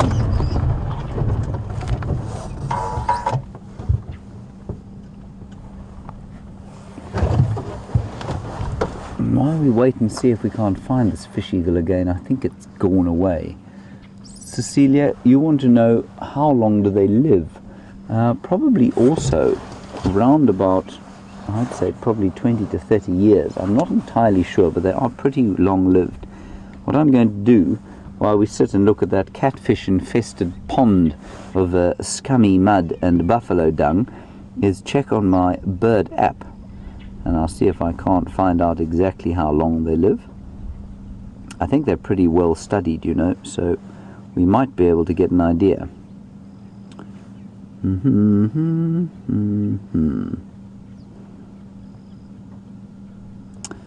What I can tell you is we did see the immature flying away, and they take, the immature is about as big as an adult but has sort of floppy, or not floppy, it has sort of mottled colouring, and they take 5 or 6 years to get, 4 or 5 years to get to their adult plumage. Life expectancy is, I just read, is estimated to be 16 to 24 years, so not quite as long-lived as a batelier. And I wonder if that doesn't have something to do with the fact that they like to, well, they don't like to, they have to. They do a bit more hunting than they do scavenging, and perhaps that takes its toll on the body. I think that's probably precisely what happens. So, up to 24 years, Cecilia. They think that's the sort of estimated guess at how long they live. I think it's probably possible to get a fairly accurate look for some birds if you ring them and then monitor them, but in captivity, of course, things will be very different, and so in the wild it's often difficult to tell exactly how long something will live. Fish eagles, of course, will also scavenge. They don't only kill fish, but if they can, they will eat fish. And that's why they're called, Brian? Fish eagles, yes, well done.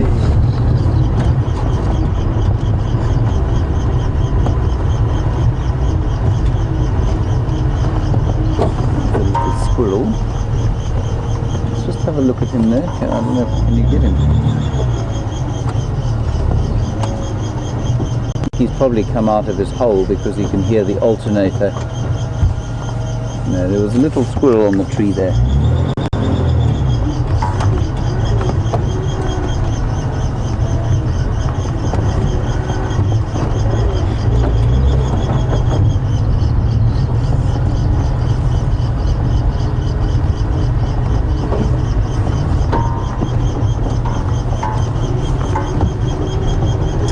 So more lovely comments from MJ and Georgianne about the batelier, and I'm totally open to the fact that I might be wrong here.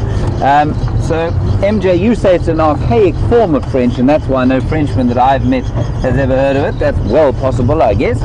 And then Georgianne, you say it comes, you found it in the Oxford Dictionary, which is normally a fairly reliable source, saying that it does come from a sort of mid-18th century French, meaning acrobat or juggler.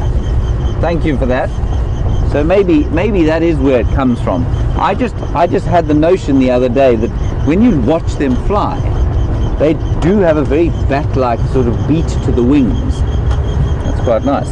Brian, bat-like beat to the wings.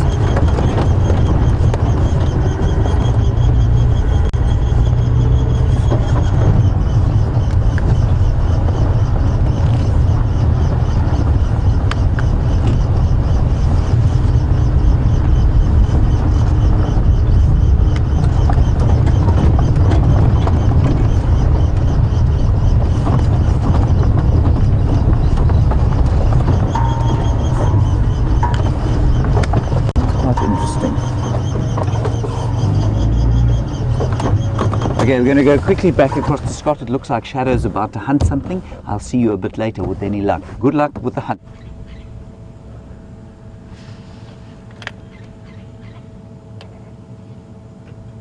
Welcome back, everyone. And it looks like Shadow and Sindile have now split up, and she was continuing on towards Treehouse Waterhole where we were waiting for her, and she didn't arrive, so we decided to go in and look for her, and we found her. She's currently hunting something. We're not sure what, but she has been stalking very, very intently, and there could be something just up ahead of her. So somewhere in this thick bush is some potential prey. Like I said, we're not sure what it is, but the fact that she was so delayed to get to the waterhole told us, and I actually said to Andrew, well, maybe she's found something to hunt, and that's what's delayed her getting to the waterhole for a drink. And as we found her, we saw her stalking up quickly, heading in this direction, and now she's just stopped stationary listening. It's very difficult for them to get close to their prey, especially without the cover of darkness, and especially now in winter that the vegetation is so dry. So she doesn't have as much cover as she would like, and now she's probably going to have to move very, very slowly, which she's doing now. So Andrew's going to zoom in. You'll see by the way that she's moving. She's moving as quietly as possible, keeping quite low to the ground. Look at her little tail twitching there. And she has been moving quite some distance, so I'm not sure if the prey has got wind of her, but it has appeared to be moving in a southerly direction, and she's following quite intently. Just need to get onto the radio quickly to tell the vehicles that's just got into the sighting where she is. Affirmative. She's just approaching the small drainage line down to my right, but she is mobile south towards the road. I'm not sure what she's following, but she is intent on something here.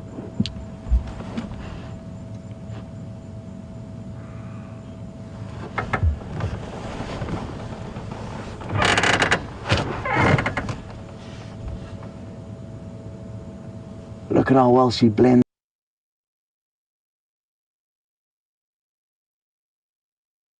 Judging by her body language.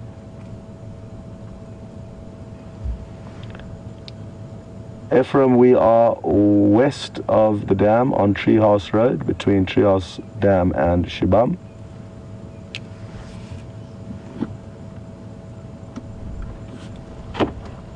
And because she is hunting, and because it is quite thick, and we've had so many good views of her already this morning, I don't want to try and get too close and interfere in her hunt in any way. So we just need to try and keep our distance to let her do her business and not interfere and possibly chase off her prey. So please just be patient and bear with us, but understandably we don't want to have an impact on what happens out here. We merely want to spectate, and in thick vegetation like this we're just going to have to keep our distance, and hopefully she'll get successful. Oh, look at this. She's still creeping ahead very, very intently, flattening her body to the ground. She may be getting much closer to the prey now, judging by the way she's moving.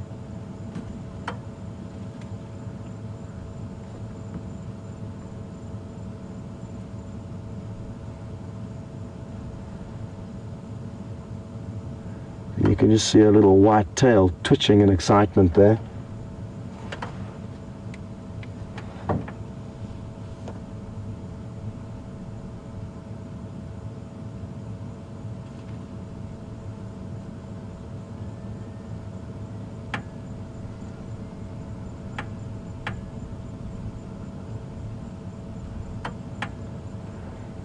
As her tail twitches in excitement, we've got a question through from Reese, and he's interested to know if they may flick their tail to create a distraction to their prey, as he has seen on another documentary, I take it, that a leopard was also twitching its tail excitedly as it was hunting something.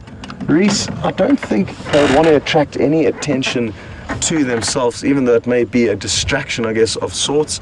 I think the tail twitching can only really be seen by anything that's behind the animal, and any prey that's in front of it would not likely be able to detect that tail flicking. It's also important to note that as we saw it from behind, it's white at the back of the tail, but the front of the tail is rosetted and dark in color, black spots with gold markings, so it's going to be a lot better camouflaged from the front view than from the back.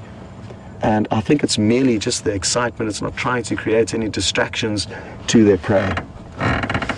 Well, what I'm going to suggest doing is trying to loop right around and see if we can't get a different angle as to what she may be hunting.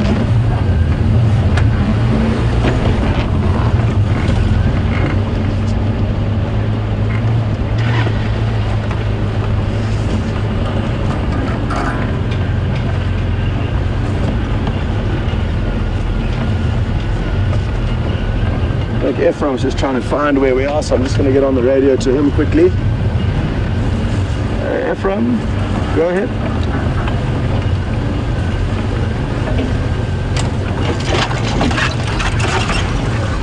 The western side, F, between the dam and Shabam Road.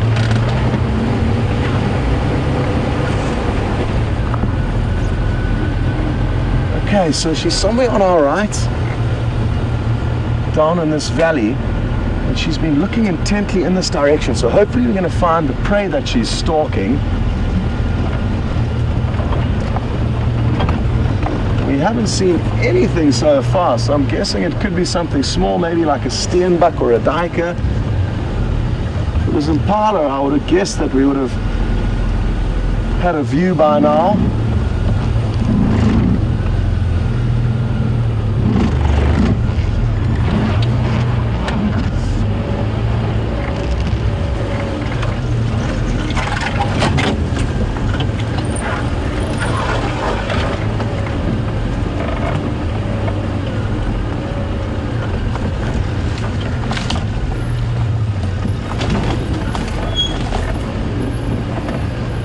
Well, nothing to see so far, which is surprising. I would have thought we would have seen something.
Okay, well, she was lost just off to our right over here, heading towards us in this very small riverbed that we parked in. And while we were giving her space to try and hunt whatever it is she was interested in, we obviously lost a visual of her, so now I'm not sure where she could be exactly. But somewhere in this thick bush she could be lying up resting. And interestingly, Cecilia's just commented that she's interested by the fact that Shadow is not taking any time to rest. And you're right, it is interesting, Cecilia, but she's a good mother, hard at work, worrying about securing the next meal. And importantly, with predators, even though she would have liked to have a drink, and that's what her plans were, she was heading straight towards the treehouse waterhole, she diverted that plan because a hunting opportunity came up. And any opportunities for the predators needs to be taken because their strike rate is very low. They'll only succeed 10 to 20% of attempted stalks. So if they don't try as much as they can, they're not going to be successful.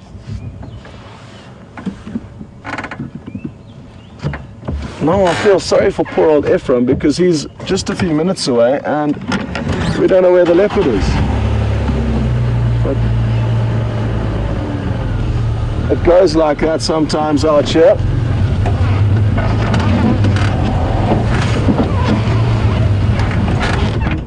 Oh.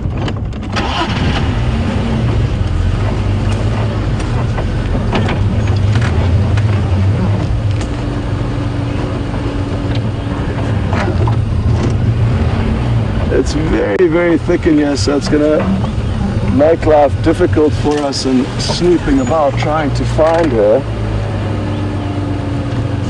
And I normally wouldn't be too concerned as to what we're going to do because we've had such good views of her and her cub this morning. But I feel sorry for poor old Ephraim now.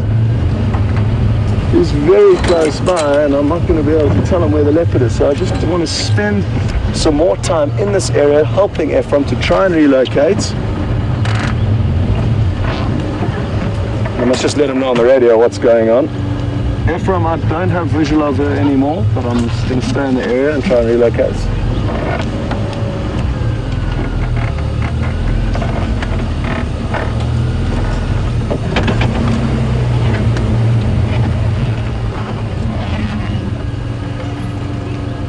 Sorry, go again?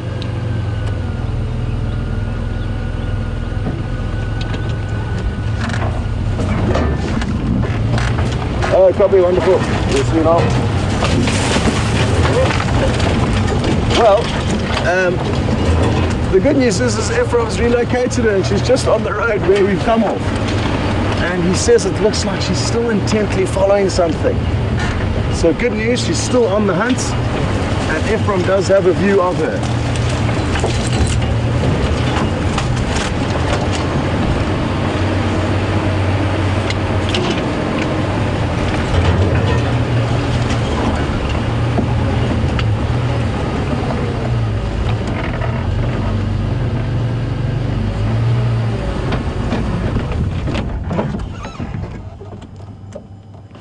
I just want to stop and listen just to work out exactly where he is. I think he is in front of us.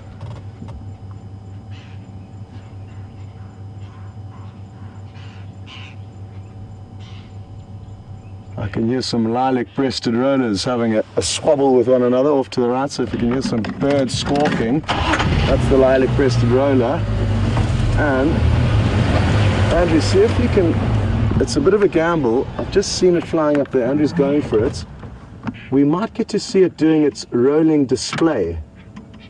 Oh, it's just starting to do it there. You saw it kind of teetering from side to side. Well done, Andrew. And at this time of the year, they'll continue to start competing with other lilac-breasted rollers, doing these flight displays and aerial displays, establishing territories and finding mates.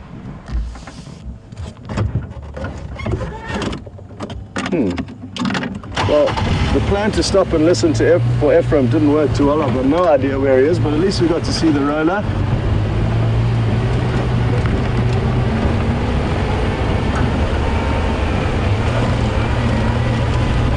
Ephraim, will I get your visual from Siobhan?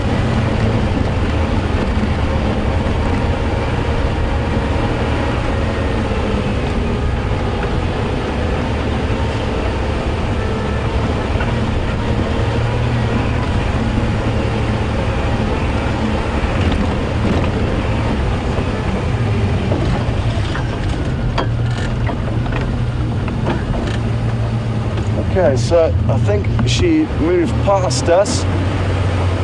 Apologies. We will get there again eventually.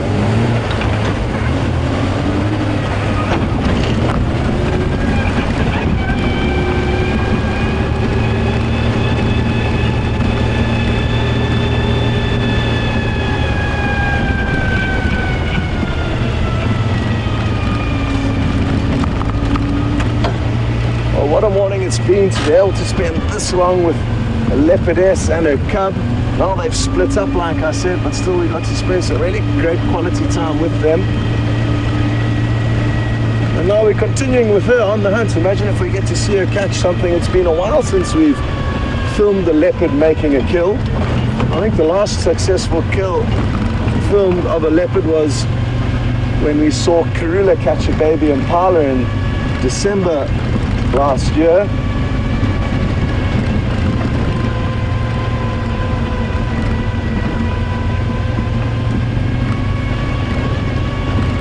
Ephraim, I'm approaching Shabam Road from Treehouse Junction.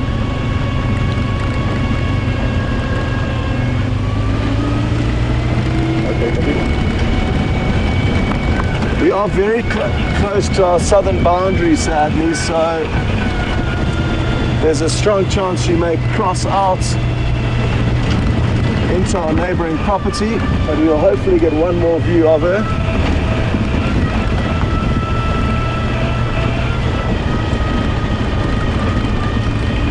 But sadly, there's no sign of Ephraim, so he's told me to come.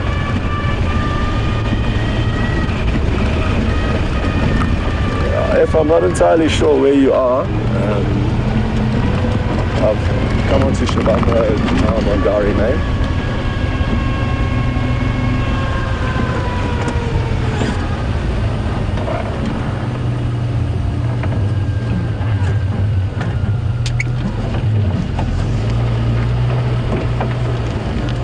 Okay, copy, thanks.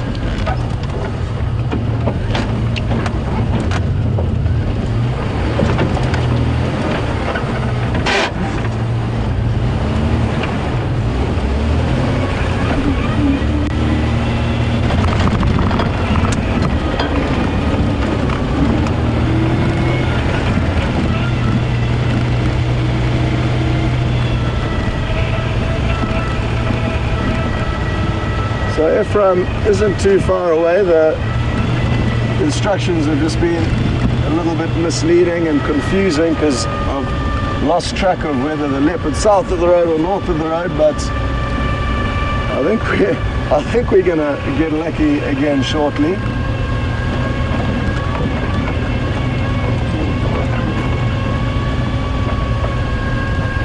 I'm wondering if he hasn't found Sindile, or if he is in fact still with Shadow, because now we're heading back towards where her and Sindile parted.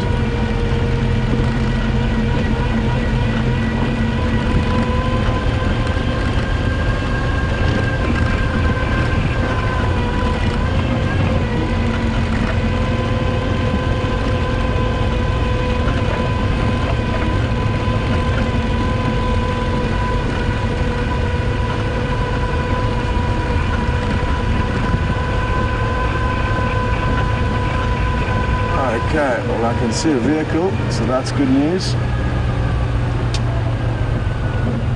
And she must be somewhere nearby now. It's incredible how far she actually moved in such a short space of time. But she is mobile, apparently south, which is towards us. We've been heading north now. So we're going to just try and sneak in. There's a little gap here in the bush where we can sneak in and try and get another visual of her and try and work out what it is she's hunting.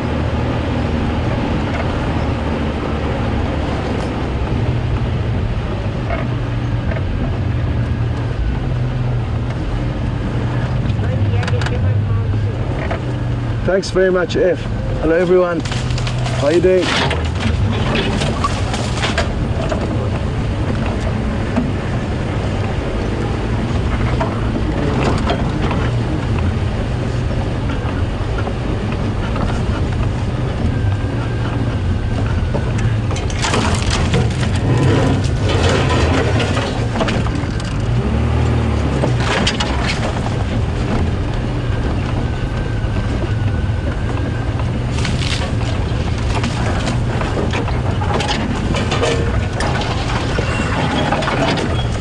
Apparently somewhere right here, and I've yet to see her myself.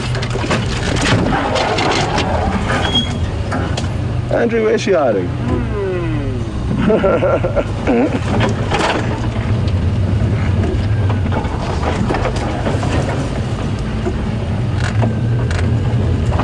Well, while we try and find her here,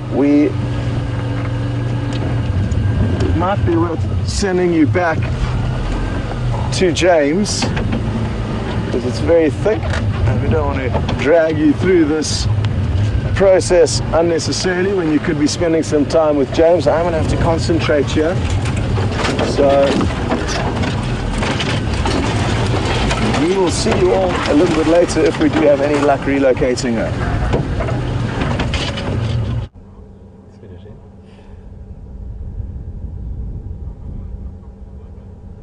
Hello everybody and welcome back to Wendy.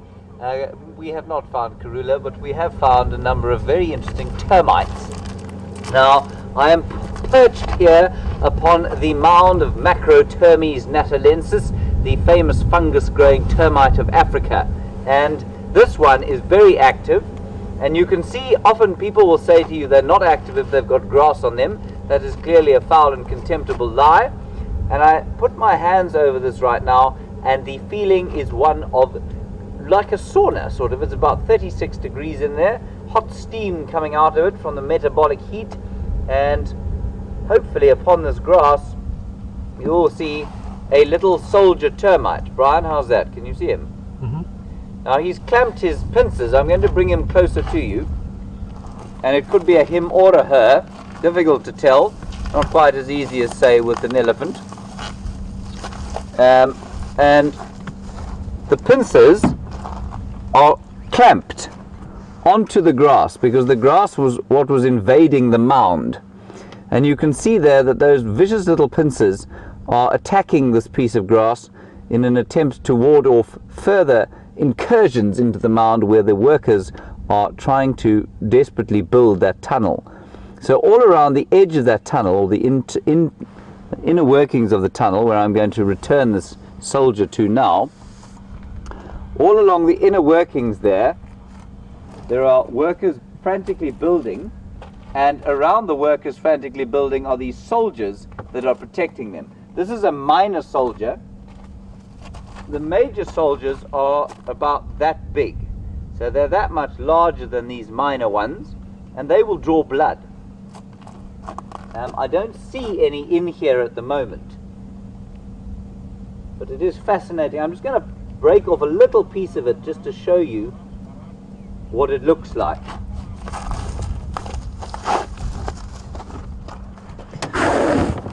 And there you can see the sort of, it's mud and it's dung, sand, and the mounds will reach down to the water table, and you can see the moisture there. There's also an ant in there that's probably raiding.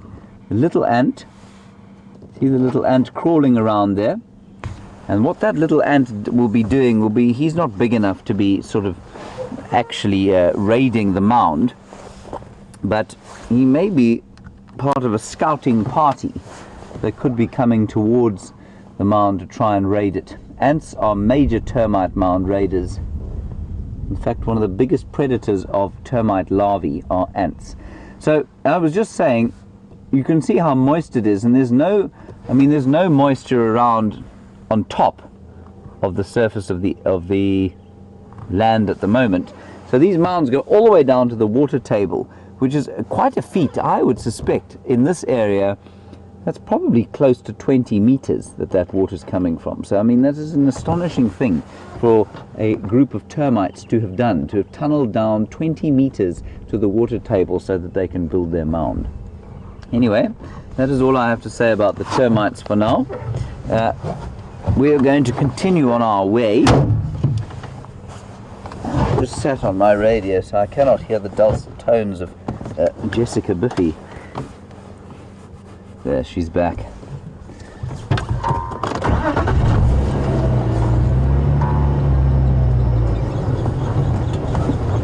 So, Heidi, I said it was about 36 degrees in that termite mound. I think that's what it was. That's certainly what it felt like.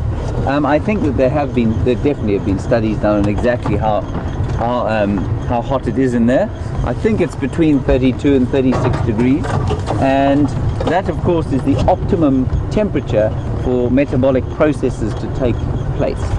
After, over sort of 39 and 40, the enzymes which are required for metabolic processes will stop functioning. And so if you can get your temperature up to around 32, 36, that's when your metabolism will work best. And that colony almost functions as one organism. So they maintain their temperature almost like a mammal does. Or the mound maintains its temperature like a mammal does, at roughly the same temperature as your body. And that's because the enzymes function regardless of what species you are at roughly that temperature. Just over here we have a herd of impala, one of whose number seems to have been killed roundabout where Shadow and Sindile were found today. I know Lee found some hair from one of the impala, but there are so many of them that they don't seem to be too dreadfully upset by the loss of one of their kin. And you can see a completely mixed herd here, males and females, youngsters, adults. That's a young male, and he's almost a year old now. And impala are very easy to age, of course, because we know when they're born. They're born at the end of November, early December, and so when they get to around this time of year, we know that they are how many months old, Brian? Almost 10 months old, Brian. Yes, nearly a year. Sindile is just over a year now, I think, so they're just younger than he is. And unfortunately for the impala, they don't garner the same level of fascination that someone like Sindile does, but it's not to say they aren't equally as important parts of this magnificent ecosystem in which I find myself every day, and I do have to keep reminding myself that that is just a rare and magnificent privilege. There is also, you will see there, as Brian pans across, a zebra that has decided to seek safety amongst the impala.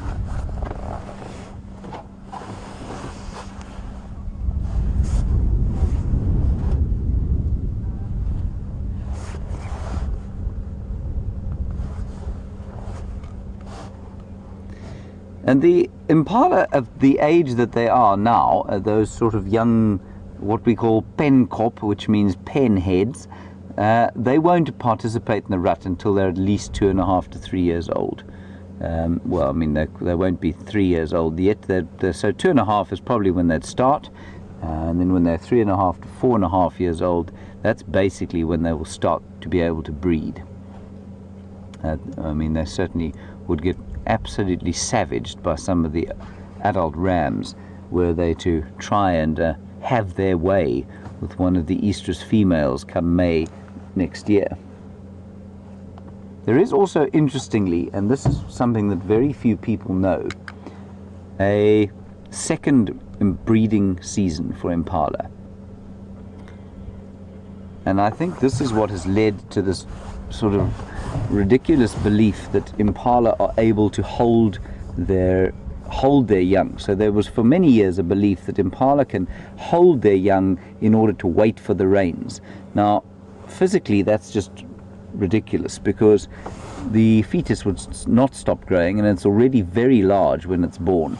So were they to hold them, say, for 2 or 3 months, people have said that they've seen them hold their babies for 2 or 3 months in waiting for the rains when they come, and then drop their lambs, and that's just not possible. So what happens, and this is actually the only time I've seen impala mating in the day, is that in September there is a sort of second mating season, and those ewes that are not pregnant often become pregnant in September. It's a very small proportion, probably 5% of them, if that, and they will then drop their lambs 7 months after that. And I think that is what gave rise to this ridiculous notion that they can hold the fetus until favorable conditions sort of pervade the area. And there are guides, I'm telling you now, all the way around Africa, telling people that impala are able to hold their lambs and only give birth sort of at will when conditions are favorable. And that is utter nonsense.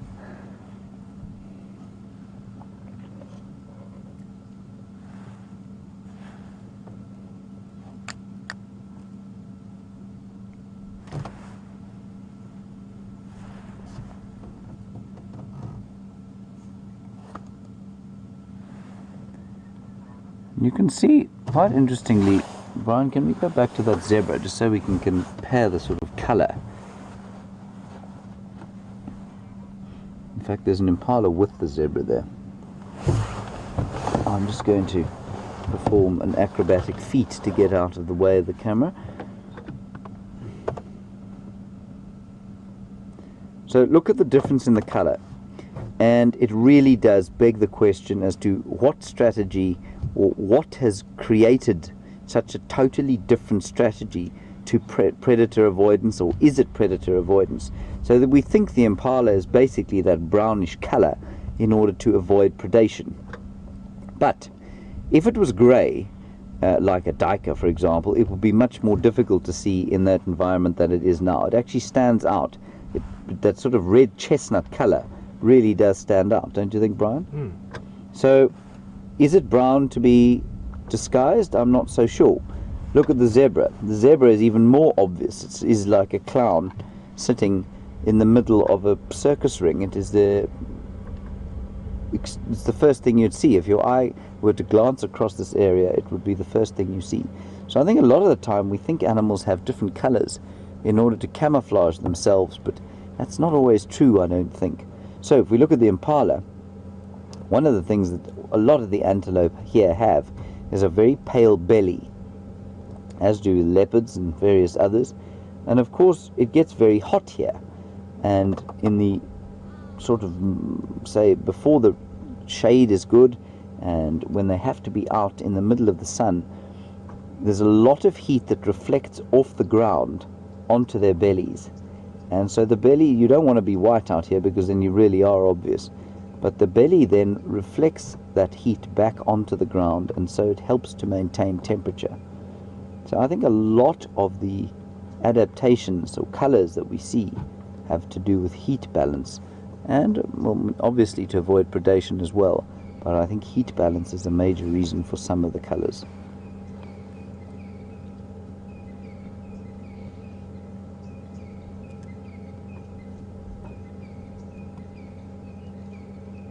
Just hear some francolins calling there. You can see, just look at that picture. That's actually a brilliant example of it. The first thing you'd see there, other than the magnificent jackalberry tree there, is the white and black stripes of the zebra's bottom sticking out on the left-hand side there. I think we're very quick.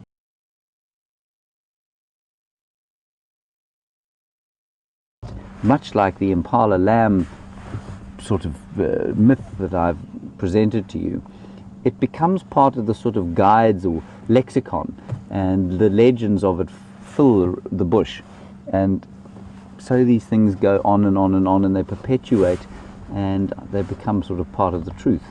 And I wonder if the batelier, and I think our audiences, Georgianne especially, has pretty much put pay to that, but I just wondered if the batelier name wasn't similarly, you know, somebody said once it was acrobat or tumbler, and maybe that's why it became that, and everyone accepted it as gospel. Georgianne has very kindly pointed out that even the Oxford English Dictionary says it is Old French. But another good one, while we drive along here, the most dominant tree that you'll see on all of the ridge crests here is the marula tree. Now the marula tree is used to make various kinds of beverages, some of them alcoholic, and sorry Brian, astonishing bird flying over us. It's an eagle of some sort, and it is the first Wahlberg's eagle. Look at that. I was just saying yesterday how excited I was going to be to see a Wahlberg's eagle, because they really are the first herald of spring for me, and that, there he is. That actually makes up for all of the sightings that I've missed today. Wonderful. Wahlberg's eagle, everybody, he's back. And I know that because of the size, a small eagle with a very narrow tail. And the tail was just a little bit flared there as he flew over. And I'll show you a picture of my Wahlberg's eagle. That is very exciting. Hooray. Winter is over.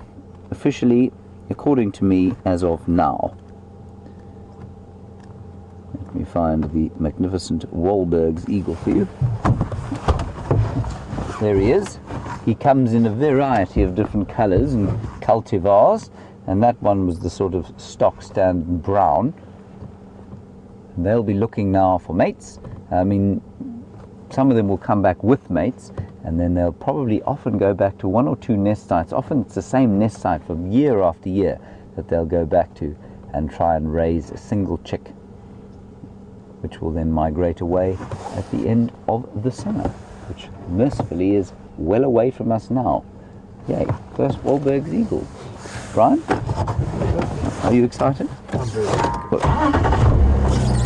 So, Wahlberg's eagle, Aquila wahlbergii. I feel a great sense of warmth now pervading my body. So, all the way along these ridge crests, as I was saying, are the marula trees, and you can make various things from marula trees, including jam, beer, and it is put into something called amarula cream, although I think it's more for the name that they actually use the stuff. I don't think they use very much at all. But what that did was it led to, combined with a movie called The Gods Must Be Crazy. I'm just going to look at some nyala we have here. It gave to the rise to the legend that elephants can become drunk by eating marula fruits. Now this has been comprehensively disproved by somebody who said for an elephant to have that level of alcohol from marula fruit, that it would make them drunk. That each bucket sort of full of marulas would be the equivalent of half a beer. And so an elephant would have to eat something in the vicinity of 200 kilograms in order to become vaguely affected.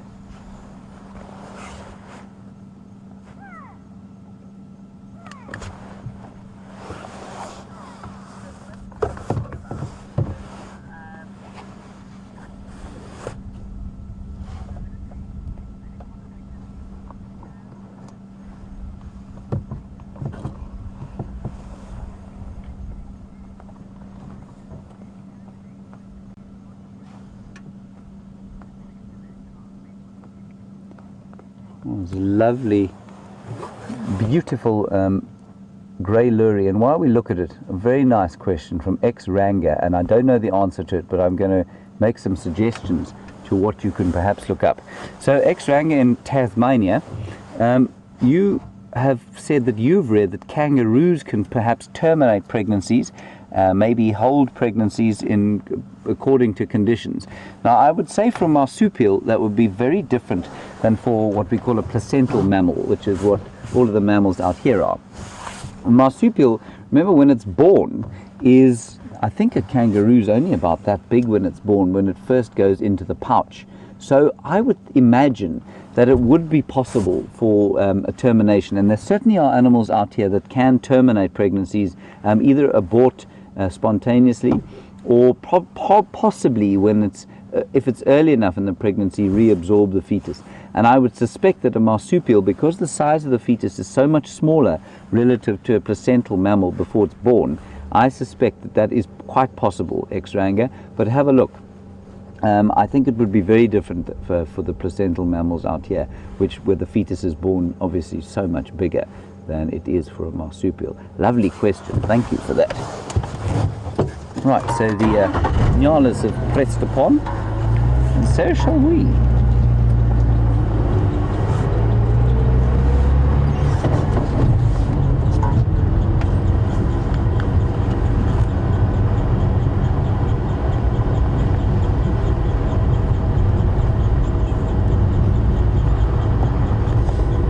And while we're driving along on this grey day here, looking for interesting things, I'm just quickly going to perhaps explain the difference between a placental mammal and a marsupial, and then we'll go across to Scott.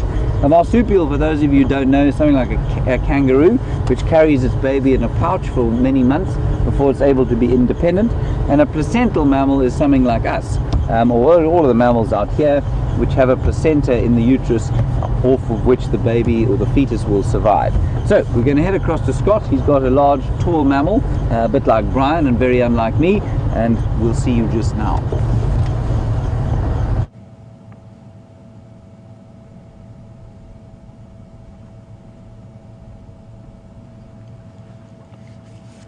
Welcome back from the interesting discussion with James on marsupials and their gestation periods.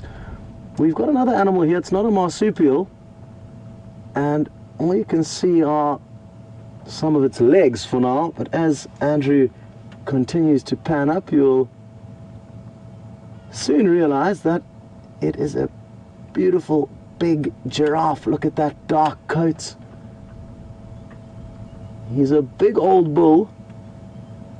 Sadly, his head is right behind this weeping wattle tree as he chews gently on the cud. He's got quite a battered and scarred head. I'm sure he has been in lots of battles with other giraffes, and they'll use their long necks and that head like a battering ram to pound into their opponents. So their heads often do have quite a few damages and bumps.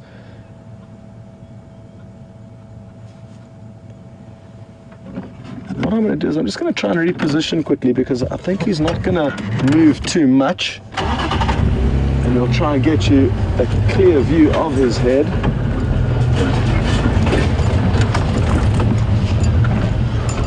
We're still in the same area where we last saw Shadow. Sindile could pop out anywhere in this general area as well, even though they did split up.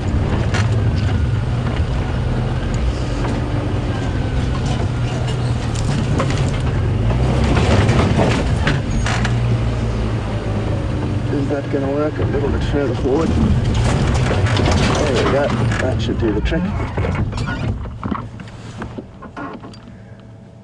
So not sure where she disappeared to. She was intently hunting something, so that's why we're still here, hoping we might hear something, but we got lucky and bumped into this giraffe along the way.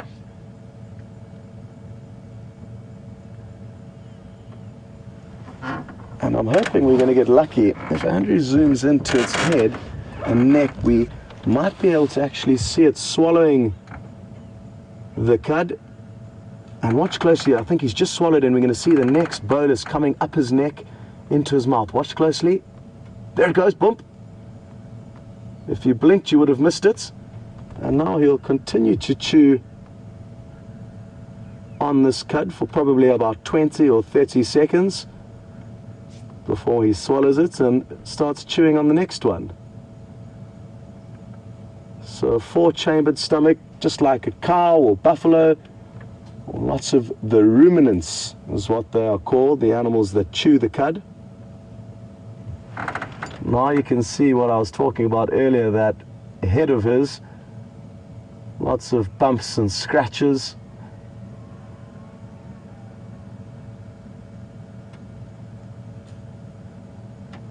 Bit of a breeze blowing here, and it's completely clouded over. So nice overcast conditions. It's warmed up dramatically in the few weeks that I've been away, and was very surprised to see how warm it was yesterday and even this morning. So these clouds are a blessing for us to keep us cool.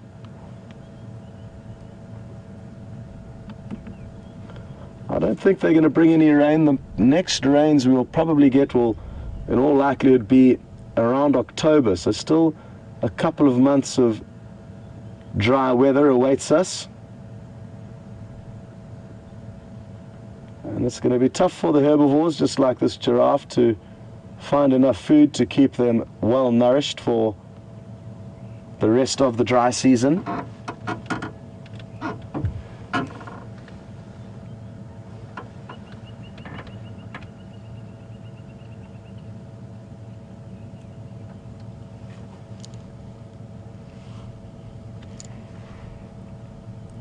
Speaking of the rainy season, we've got a question through from Cynthia, and she would like to know what happens when it rains. How do we continue to broadcast? What do we do? What can you expect in the coming rainy season? It's a good question, Cynthia, and basically we are going to try and develop a kind of canopy that we can try and cover the vehicles with, and drop down flaps, so we could probably put the canopy on the vehicle if we're expecting rain. so that way we can continue to broadcast during the rain. However, the last rainy season we weren't really well kitted out to do that, so we would typically spend time answering questions of yours. So just like kind of like a fireside chat. We just park under a roof of one of the garages and sit and chat with you and answer your questions. But hopefully this rainy season we will be a little bit better prepared and have some kind of a canopy that we can cover the vehicles with so we can continue to broadcast.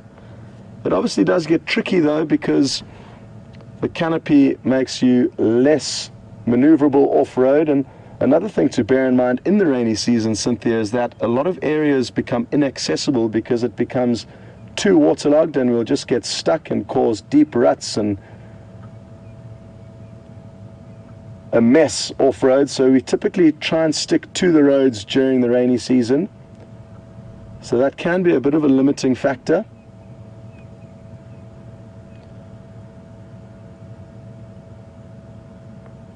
Thankfully, the last rainy season, we didn't have too much rain, so it didn't impact us too badly. But this coming rainy season, if it is a normal rain season where we will get about 500 millimeters of rain annually during the months of October, November, December, and January, those are our main rainfall seasons, or rainfall months, we could be expecting a lot of rainy weather, but hopefully, like I say, we will have some systems in place to allow us to continue filming.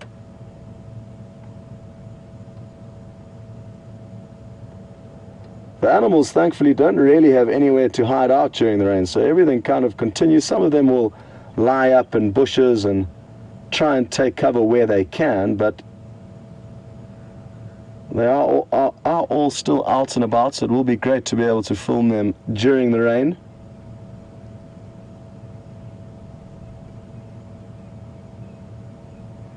He really is a beautiful big specimen, this.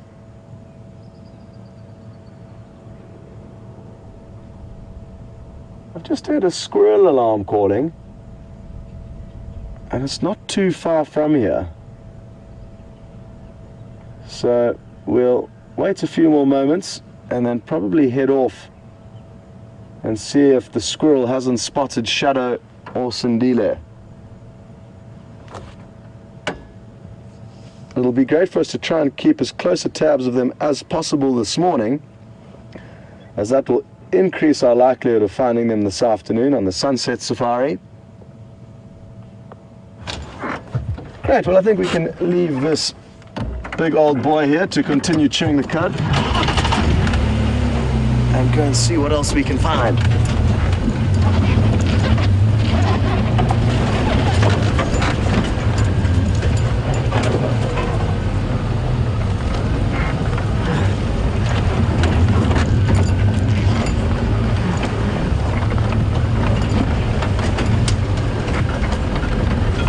Another thing, Cynthia, that's going to change during the summer months is it's going to become incredibly green and thick. It's so much easier for us to spot animals off-road now and also follow them off-road, because there's not nearly as much vegetation as there will be in a few months' time. It's going to be so awesome to experience and share the change of the seasons with all of you. And we're all already very excited for the first rains.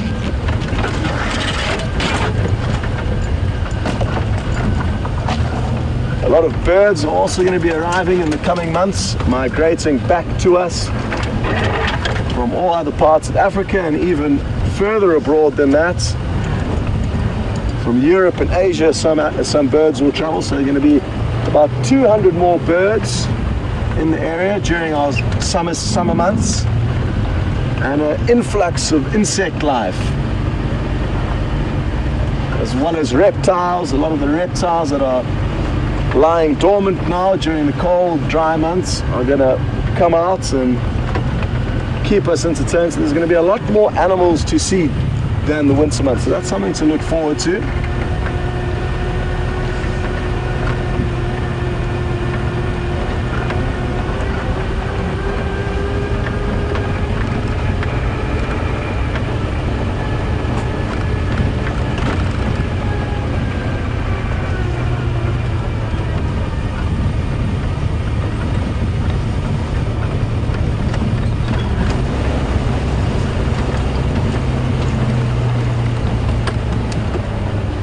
scanning very closely here. This is the area where Ephraim last had a visual of shadow. As you can see, it's very thick. So we've got our work cut out for us.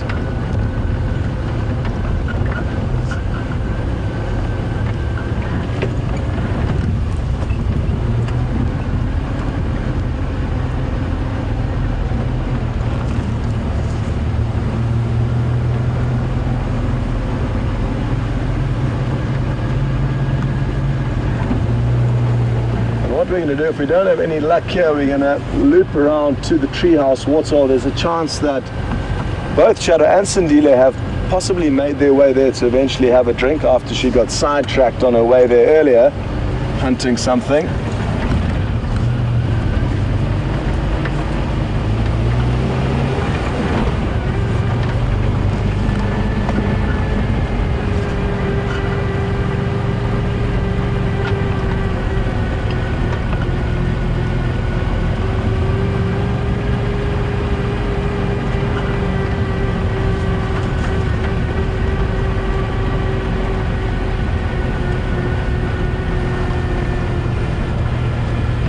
While we continue the search for wherever these leopards could be, we're going to send you back to James so you can continue your discussion. I believe he's clearing up some myths and legends about the animals out here, and he'd like to continue chatting about that with you. So enjoy, and we will see you all a little bit later.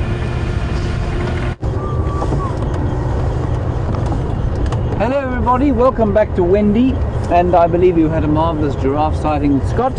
And we're just going to continue with the discussion on the sort of fetus holding and the ability of mammals to do that sort of thing.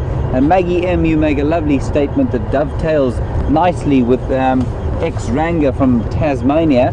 You say that you have definitely read and seen perhaps that kangaroos can hold a fetus or an embryo suspended while one is in the pouch until conditions are favorable, or until the one in the pouch, the joey in the pouch has left. So that's very interesting. And again, I think that's probably because they're the marsupials and they probably have a slightly different system from the placentals. I'm sure there are some placental mammals though that are able to reabsorb perhaps the fetus before a certain stage. But once bones and teeth and that sort of thing start to develop, I would imagine it's very difficult.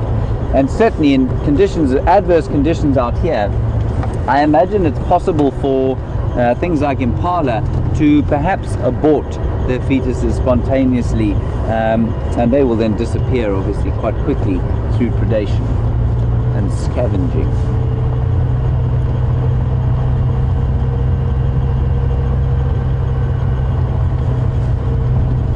No further tracks of dear little Karula, so we are just looking for what else we can see at this stage.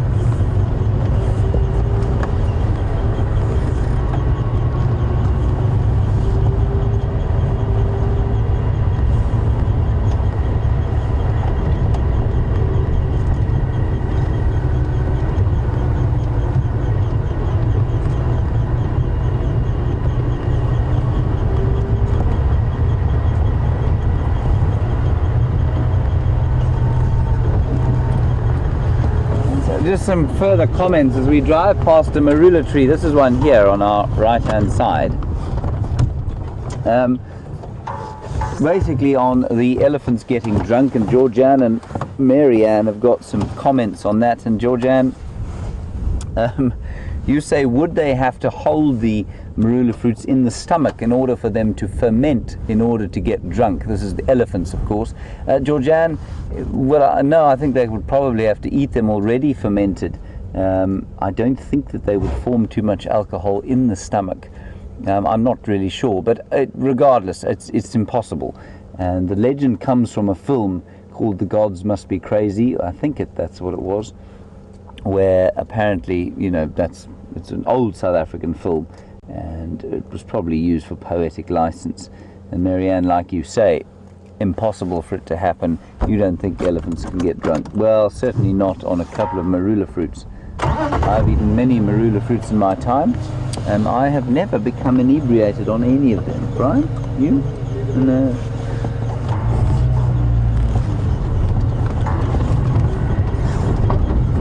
They are, of course, extremely high in vitamin C, so it's possible that vitamin C in enormous doses could have some kind of effect, but I seriously doubt it. Again, the numbers of marula fruits that would need to be devoured would be so enormous. I'm going to do one more turn about Gallagher waterhole, where the famous Queen of Juma was found earlier today. Alas, before Brian and I could get there. It's a very grey day. But, I think, was it with you, Brian? We were just saying it's quite nice every so often to have a day like this out here, where it feels kind of mysterious and slightly ominous, as opposed to the very bright sun that we normally have.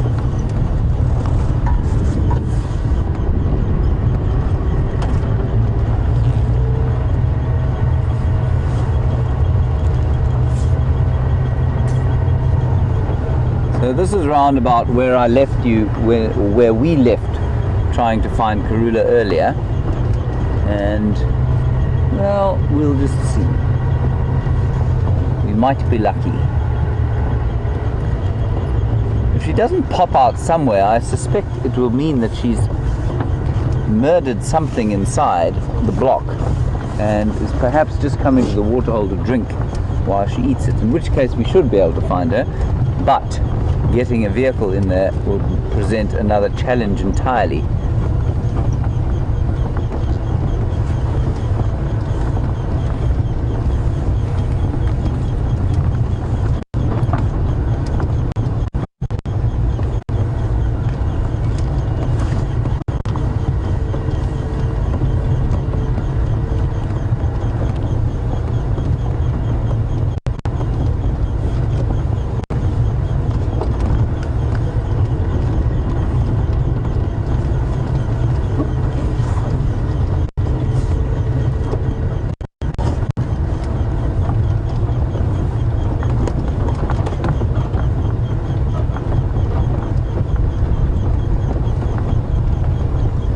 So what you've been looking at Shadow all day, and Sindile as well.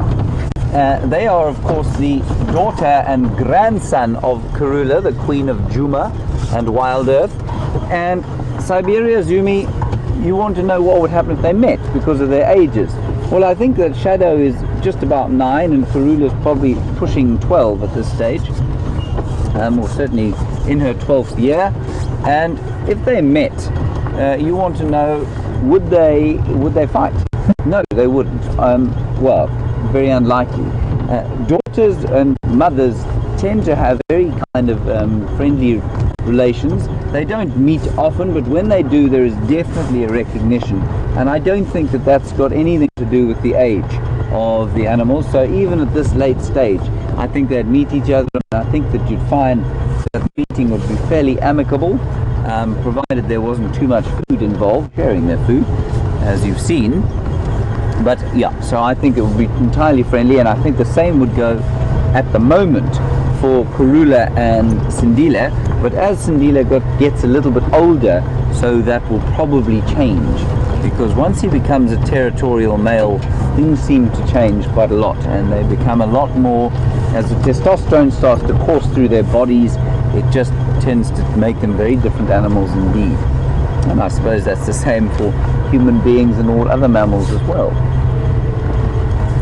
So I'm afraid not much going on here at the moment. So I'm just going to go around the corner, stop, and we'll just have a recap of the morning's frustrations and joys.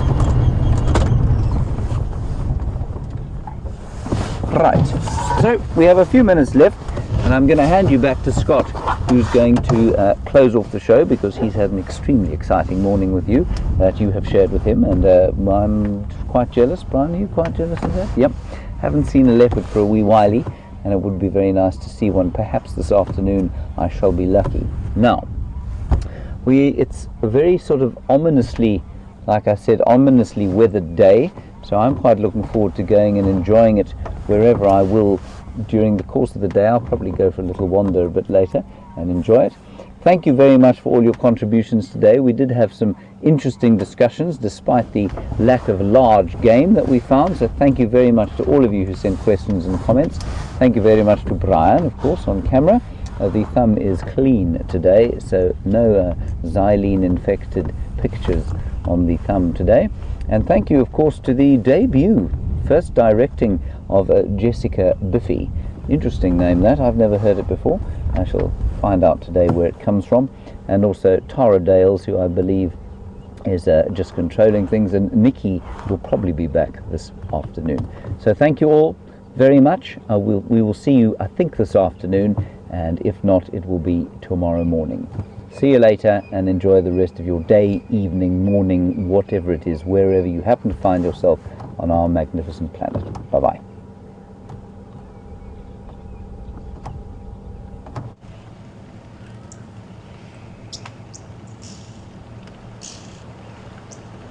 Well, just like the big bull giraffe we saw earlier, this buffalo bull and his companions are also chewing the cud. So it seems like the right time of day to be doing that. And there's about 10 or so buffalo here amongst us. All big old boys, semi-retired and no longer too interested in following the herd. Anyway, what a morning it has been. It has really been such a easy start for me after being on leave for 2 weeks. For those of you who were with us at the start of the show, we got really, really lucky. After the technical difficulties, I do apologize for, but you didn't miss anything in the beginning, and we got the show going just in time to race across towards Shadow and her cub, and we got to see them running around and playing. We sadly didn't get to see him pounce on that francolin that he caught, but he did catch a francolin while we were right there. We were just repositioning the vehicle, and sadly didn't see the action, but next thing we knew, we had Sindile with the francolin dangling out of his mouth. Also some interesting interactions between Shadow and him. She was quite hostile towards him this morning, and I have seen a bit of that behavior in time, or over time, but this morning was more so than normal, and it could have been that she was wanting to get him off her tail so that she could focus on doing some hunting. And as soon as they did split up, it was very close to the treehouse waterhole. She was heading straight there, and we looped around expecting her to pop out and have a drink. She didn't arrive on time, and what that led us to believe was that she could have got distracted hunting something. We moved back into the area where we last saw, and we did find her stalking something. We didn't see what it was in the end, but I'm hoping that they both are still going to be in this general area for the sunset safari. It'll be great to see them again and see what progress she has made on her hunting. Interestingly, he seemed to have fed on more of the impala than she did. They did have an impala kill that was stolen by hyenas early this morning, just before we got into the sighting. So she didn't look as full-bellied as he did, and that is probably why she's already interested in trying to get their next meal. Well, a very, very big thank you from myself for all the kind welcome messages to be back here, and it always is so great to have all of your help and support. It really does help us get back into the swing of things after being away for a few weeks. So a big thank you for that, and also for simply following in on the show and sending through your questions and comments. It's been a wonderful morning and good to have you with us. And also a big thank you to Jess, Tara and Nikki, who've all been in the final control room getting the show out to you, and well done to James and Brian on their contribution to this morning's show. From myself, Scott, and Andrew on camera, big thanks to you. We're going to let you enjoy some views of these buffalo for the last couple of minutes before the show ends. Enjoy, and we will see you all next time.